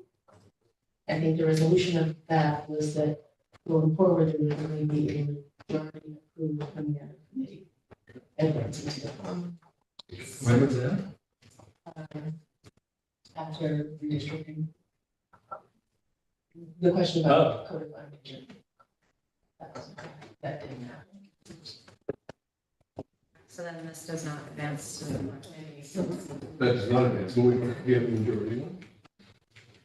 So We don't have a majority on anything. right, we say in the example that you used, there was a majority one and a minority. Correct, Okay, here we have a minority one, nothing else. correct. So right now, nothing advances to the floor. It has to be majority. That's what your rules say. Okay. Oh, okay. Oh. I stand corrected. Well, so this one's still on the floor, Correct. so we can do that for the discussion and voting, right? Which version? The You substitute. were The back in substitute. back in Public business. Right. So, you know, I would be fine if we approve this and then sit down and hash it out. I am 100% against approving the substitute version. I think an act of good faith and commitment to an amendment would be to approve the original version that the public has seen and the public has weighed in on both sides and provide amendments on that. You know, I hear what you're saying, but people will have a chance to look at this one too.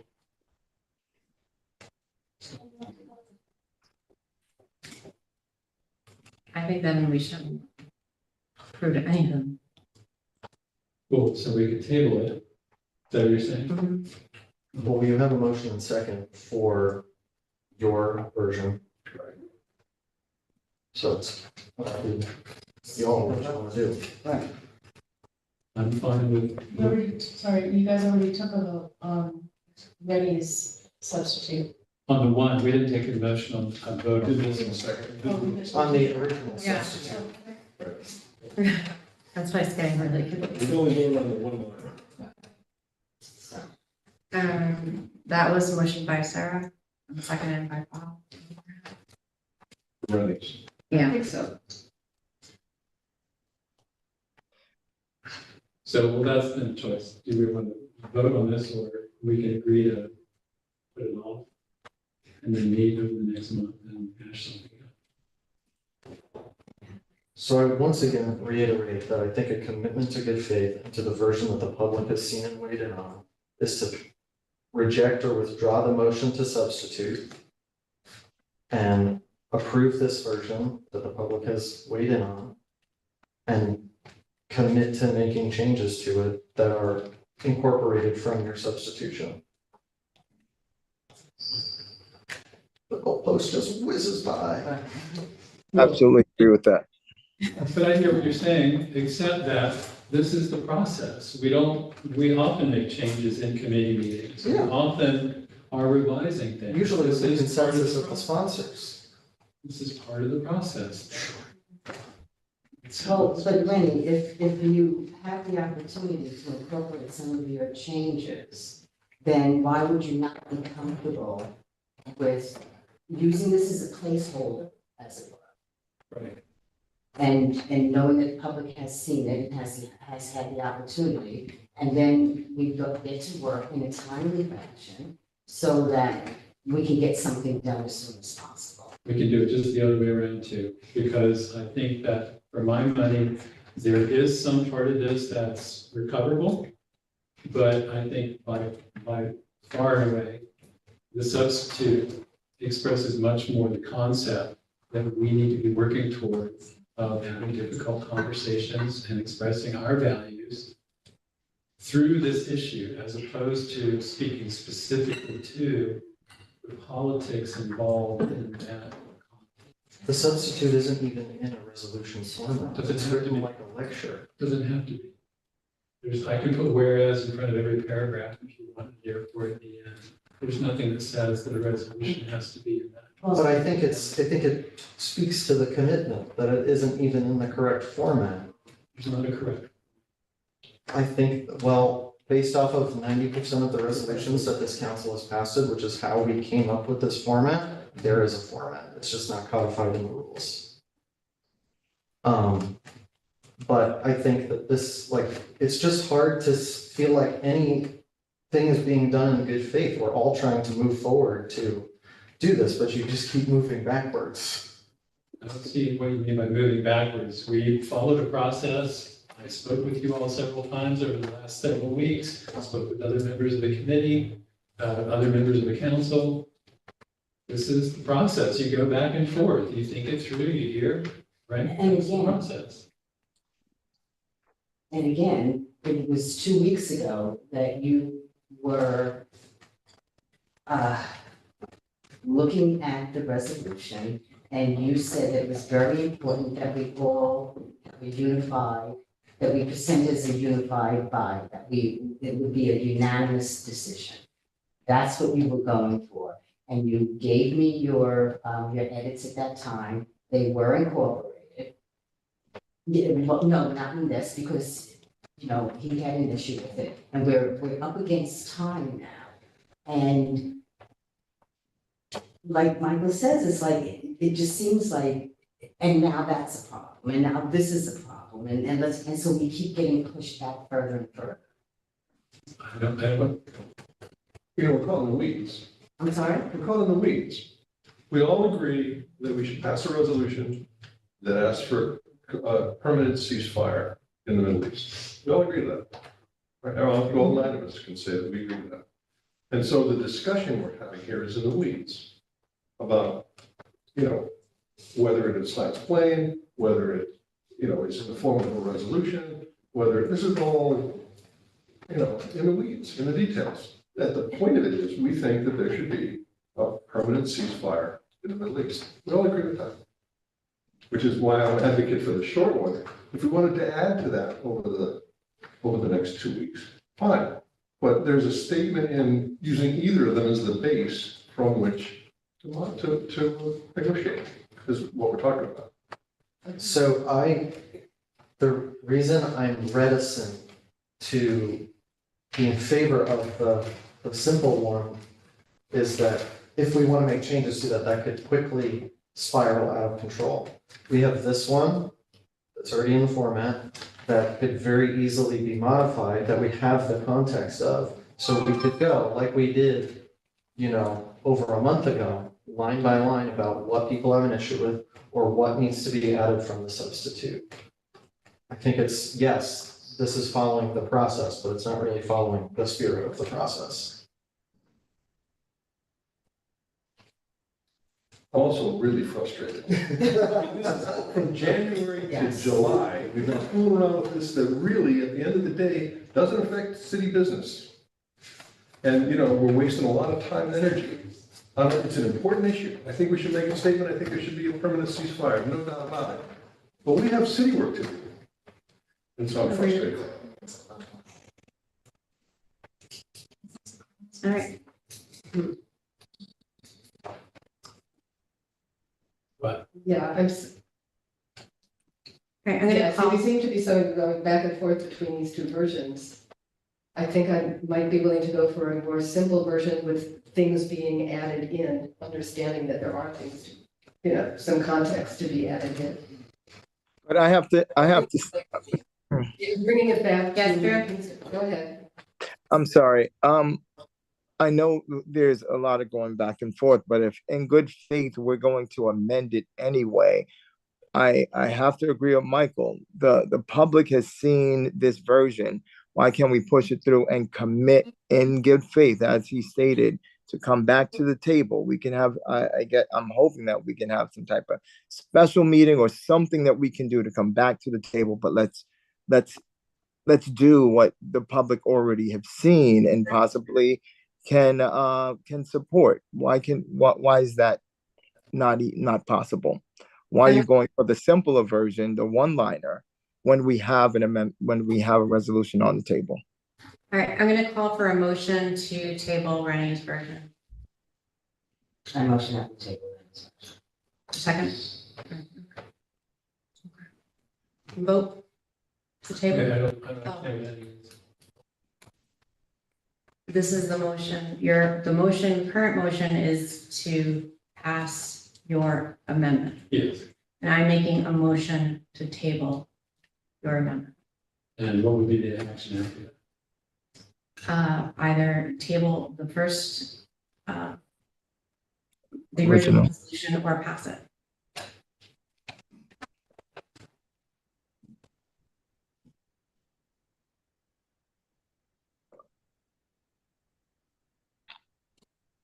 I think the motion is to substitute this one for that one. So the vote, I think, has to be, if, I think the tabling would just be to say, we're not going to consider either of them tonight, that we would go over it again and come back in a month. Right? Because,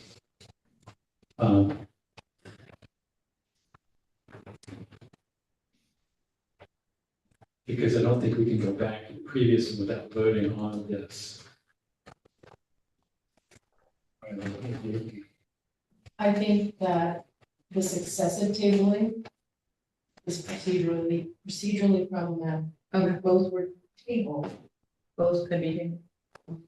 It sounds like what you said earlier was that you would want to maybe call a special meeting. Yeah. So that another month didn't go by. Okay. But I do agree that both would have to be tabled for that to happen. Yep. For you to call a special meeting for kind of reconciliation of the issues. Okay. You I'm can't, good it's with that. excessive. I'm good with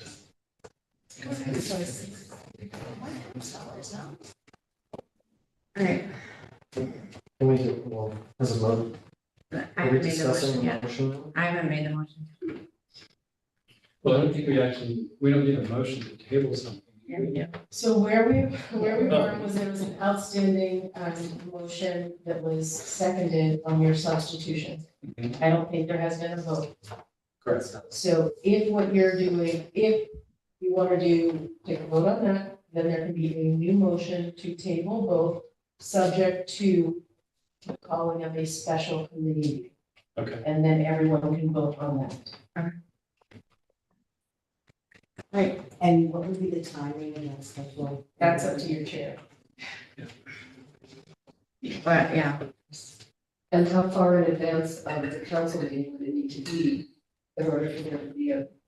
So I go back to the practicable language, and so in the past, when we've had emergency issues that had to happen be voted on at the council meeting, there have been, I think we've gone as early as right before the meeting, Yeah. or even the day before process. Yeah. So you guys have flexibility, and as long as you are posting your information online so that, the information is available, but when you're doing it, you're fine.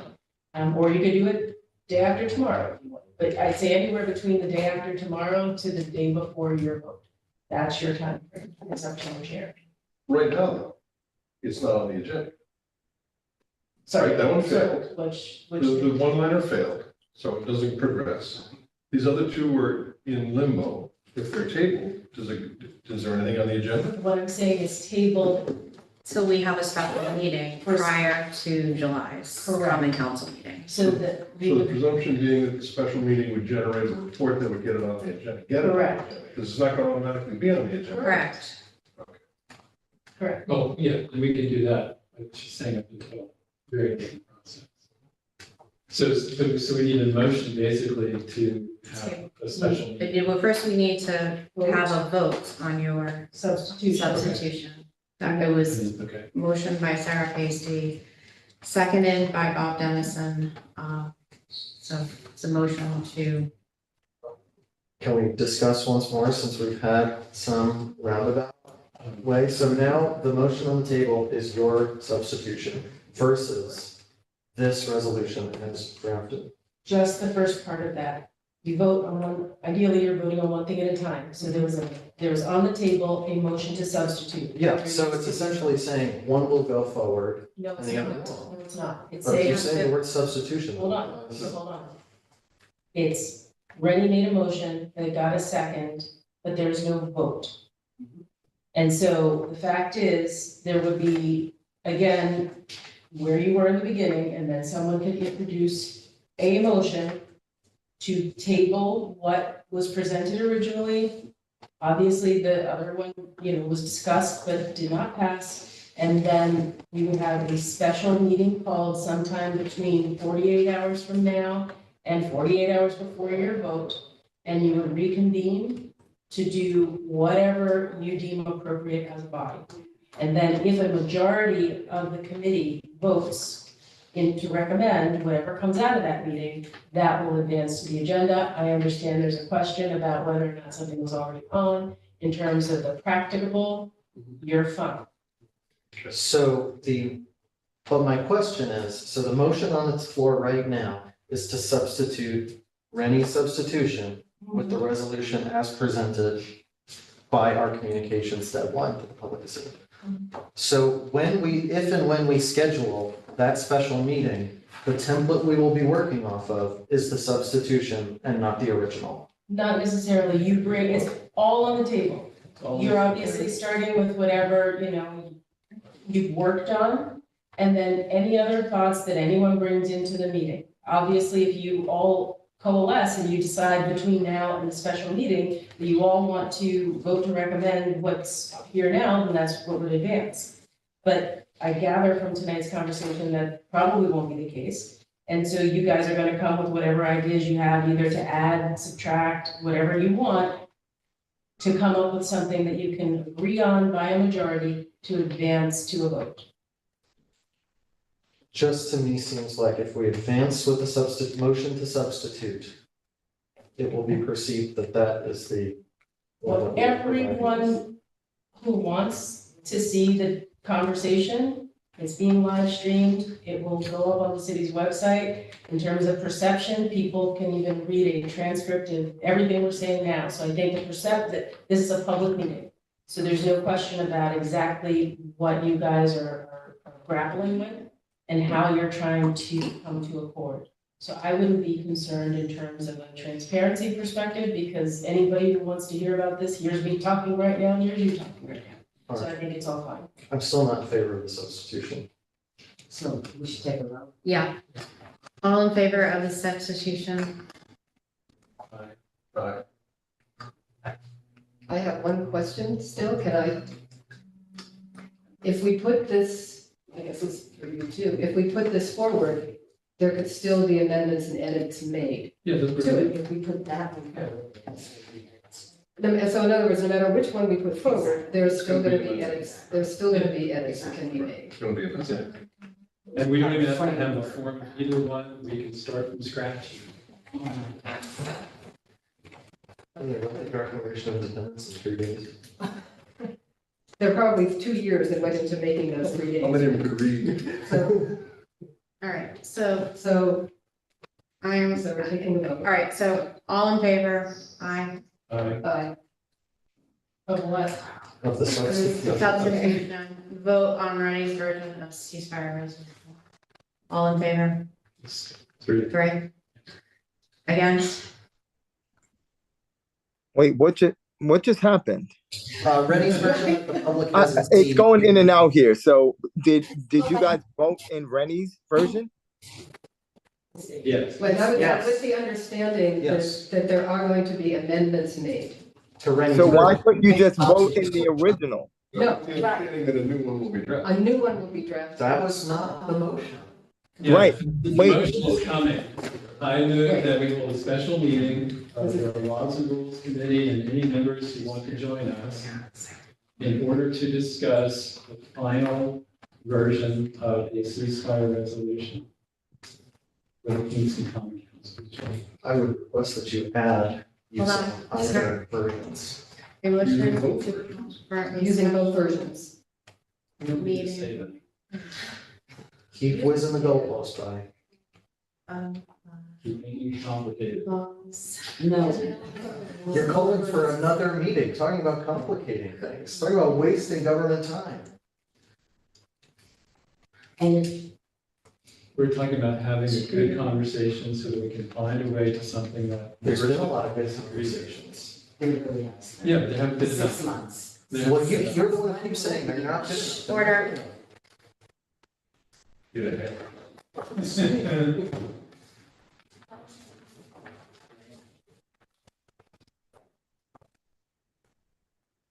Smiling. You're So- smiling. Guys. Please, order. I don't want to have anybody remove, please. You wrote it yourself. Your colleagues, how disrespectful of their time.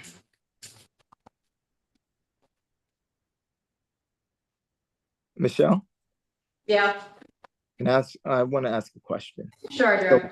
Okay, only because it's going in and out and I'm catching little bits. I just want to be clear. So what's happening now is that Rennie's version was just voted on. It was passed. Is that what you're telling me? Correct. And his version is the version we're going to go back and amend later. We will go back. The motion that is about to be made is calling for a special laws and rules meeting to deliberate on the two versions of the ceasefire resolution. So what happens to, so his version passes, the other version is tabled for now, correct? The original? I think No. it's not tabled yet. Come No. on. So what happens to the original version?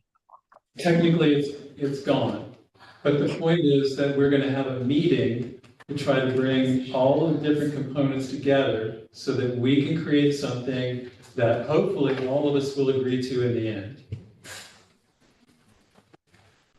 Procedure.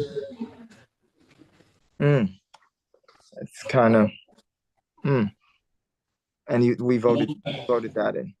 And we voted Rennie's version and not the original version that multiple people worked on. Right. Multiple people have worked on both.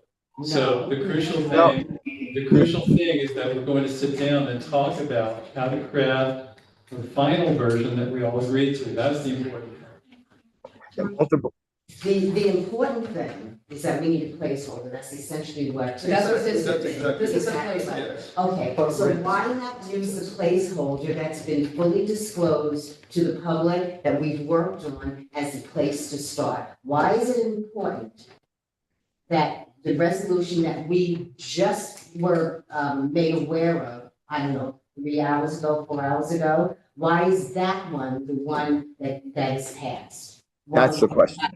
I don't understand Bear in mind, Chair. why there was no there was more discussion on the one that we're being asked to consider, the original one, than there was opportunity to discuss Rennie's. But the original one is not the one that you wanted to pass anyway. Right? You told me that it But was. You said But it's I think it's not, closer. I think this was passed in bad faith. I think that operating from the substitute version is disingenuous to public engagement.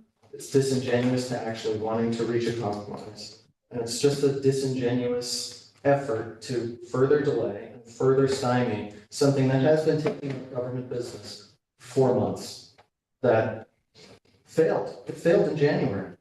And members here at this table came back and said we wanted to do it again. So Terrell and I, we worked together to do it, and Sarah, we addressed every single concern on that resolution, every single one. We crossed out more. That resolution was probably 3 times as long, we crossed out more.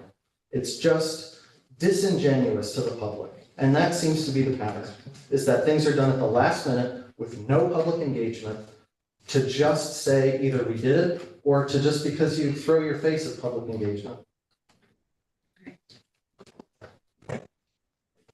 I just have a clarifying question. So if we take this vote on a motion to have a meeting and consider both resolutions, we're not tabling the first, it automatically gets tabled? I'm sorry, it's getting really. I understand that there have been a lot of half votes taken. The way that it works is there was an original proposal. Yeah. The way that this body deliberates is that if there is a proposal on the floor and then there is a proposed amendment, you first vote on the amendment. Right. Amendment passes or it does not. pass. Even though none of the sponsors That's agree it. to the You amendment. guys, so there may be a difference in understanding because say at the county lunch, there's a parliamentarian. You guys, well, they follow Robert's rules. You guys have your rules, right? This is not a Robert's rules denominated or governing body in the same way. The Albany legislature follows Robert's rules in a different way. You guys have not, you're not strict Robert's rules kind of body. And how you guys do it is that you vote on the amendment. That amendment, what was the vote on the proposed amendment? Well, we didn't even amend it, we There was substituted. a motion to substitute, so that's That's essentially. an amendment. So what was that vote? 3 in favor, 2 against. Okay, so however, however, you feel about it, there was a 3-2 vote on that. But there also, and so that means that the original, right, does not carry. However, there was, I would say, a friendly amendment to, between now and the time of a vote, come back and all hands on deck work on what was just passed or recommended. So I understand kind of maybe where some of the confusion is coming from in terms of which rule system applies, but the end result is the same in that all amendments happen at a time and place that your chair delegates. So it may be that it gets amended up to look like what you first introduced. It could be amended up to look like something no one has thought of yet. But that is up to your process, and it will be governed by what your chair sets as the time and place, and you guys are gonna work it out. All options are on the table when you reconvene, you just have to figure out when you're gonna do that. And then we then vote on this. And you're, Right? That is just. Yeah. Okay. you won't be around once. But it's gonna happen before July. Yeah. Yeah. Oh, yeah. We I'll want to be get around, Yeah, yeah. I'll be around until the July meeting. So- Yeah, it's gotta happen like. It's gonna happen in the next, in the next week. And to be clear, also, if anyone is planning to go away during this time, we can talk about, I mean, maybe you're not ready, but if anyone is going to be away and they want their vote to count, we can have a refresher about the information that you need to post to make available to ensure that you can participate remotely and have your vote count. Because you got the total bottom. But this is a special meeting of the Laws and Rules Committee, so only members of the Laws and Rules Committee can vote. Unless someone's a you're substitute. substituting. Unless someone's a substitute. All right, So if I go away. so motion to call for a special meeting of the Laws and Rules Committee to deliberate on the 2 versions of the ceasefire resolution. Can I have a motion? And do we want to then add and craft the final version or no? Yeah. Because just deliberating on the 2 Yeah. versions doesn't. Solve it. I think, did we already make the motion second? I don't remember. It's not written on the piece of paper. Yeah, I don't think, no, I didn't because I would have written it down. A motion to call for a special meeting of the Laws and Rules Committee to deliberate on the 2 versions of the ceasefire resolution and craft a final version. Motion, Bob Dennison, Sarah Hasty. Call for a vote? Aye.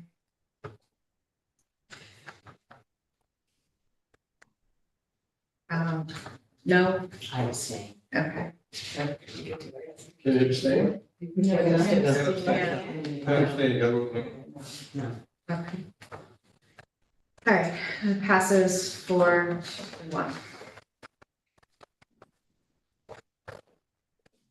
We finished the water Congress. And then what's the process for calling the special meeting? That Bill, how does the chair call the special meeting? A legal call or how? So what you can do is come at, to an agreement as to times. I'm sorry. Come to an agreement as to times and then Andrea has to call the meeting posted on the website. Well, everybody's, I would think most members of the council are available on call this one. Yep, you're right, but. But I don't think that's enough time. That's half an I hour. mean, well, the public hasn't had enough time to see the version that you guys just approved tonight, so what's the fucking difference? Oh, my phone. Okay. All right. Last item on the agenda is a standard workday resolution. Kwame? I'm here.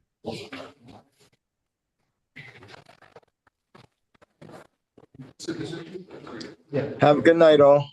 Good night. No,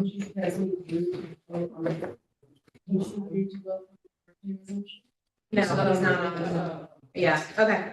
Kwame, do you want to speak on this, or should I explain it, or? My understanding was that you were going to explain it. My understanding was that you were going to explain it.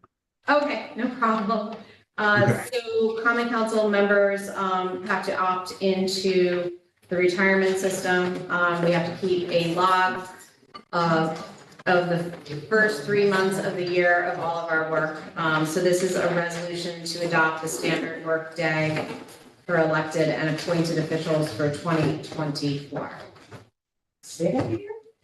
We have to do. Do you want to get into the retirement system? It's for- Oh, Yeah. Yeah. Okay, that's what I didn't hear. All right. Can I call for a motion? Motion. Second, all in favor? I actually have a discussion question. Oh, yeah, sorry. So if, I am one of those submitted and the majority leader mentioned, I don't know if it was a finance or in another meeting, that anybody who actually submitted it has to abstain from the vote. Oh, yeah. That's correct. I just don't understand why that's the case. Because you're voting on your, like, I'd be voting on myself. Yeah, thank you. Do I, for standard workday, I submitted one of them, I'll ever get to retire, but, but it was mentioned that I would have to abstain from voting on that. Yeah, we have to recuse ourselves. But that Yes, doesn't happen at other levels. we do here. I've done it for 4 years. So. It just seems But I will never advise against being more cautious, even if I don't think it's necessary. Okay. All right. Thank you, sorry. Sort of like vouchers. Okay. So I'm gonna call for a vote. All in favor? Aye. Oh, no, sorry. I just said. All right. Sorry, a little San Leon. I'm abstaining. Yeah, vote on yourself.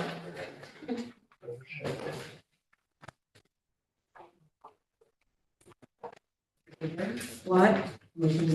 Yeah. Can I get a motion? What do you do in old business? Oh, yeah, sorry. I think most of that meeting. So old business food trucks has not come back yet. We had a lovely meeting with food truck vendors, we're talking about stuff. Yeah, so this has been on, for a couple of months, so I just wanna officially table it, so. Yeah, I mean, we can leave it on all day. okay, won't have, okay, all right. Jeannie's gonna have Just some leave it stuff. there. Jeannie will have some stuff. Yeah, I'm not saying she won't, I'm just saying, like, I was going to call to table it again, so that it doesn't go away. And the second item is the naming of the land at 4549 Van Buren.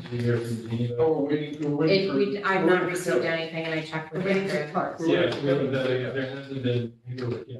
Right. Yeah, mayors. Okay, Do we know what Could be that they're changing, you know, is Lindsay coming back? Is Kevin still doing it? What's the? Kevin's tomorrow, which, I don't know. She should. I think it has more to do with some of the rules. I think we have to go into executive. Okay, so, yeah, so we don't have anything back yet, and that's all we need to know right now. Number 3, Kingston Charter Revision Committee Task Force, Alderman Childress. Yeah, so, we need to work out an actual, proposal. So we'll work on this. Okay. And last but not least, bike share legislation. I can't figure out, I mean, it didn't go last time because there was concern about having a bigger presence of the common council involving the RFP, and I've talked to people in the city administration about that, and I agree with their position, is that we should allow the city administration to write the RFP and not stick our nose into the details of it, because we're legislative, we're not operational. So I would suggest that maybe next time that comes back up as it stands without any conditions about stuff in it.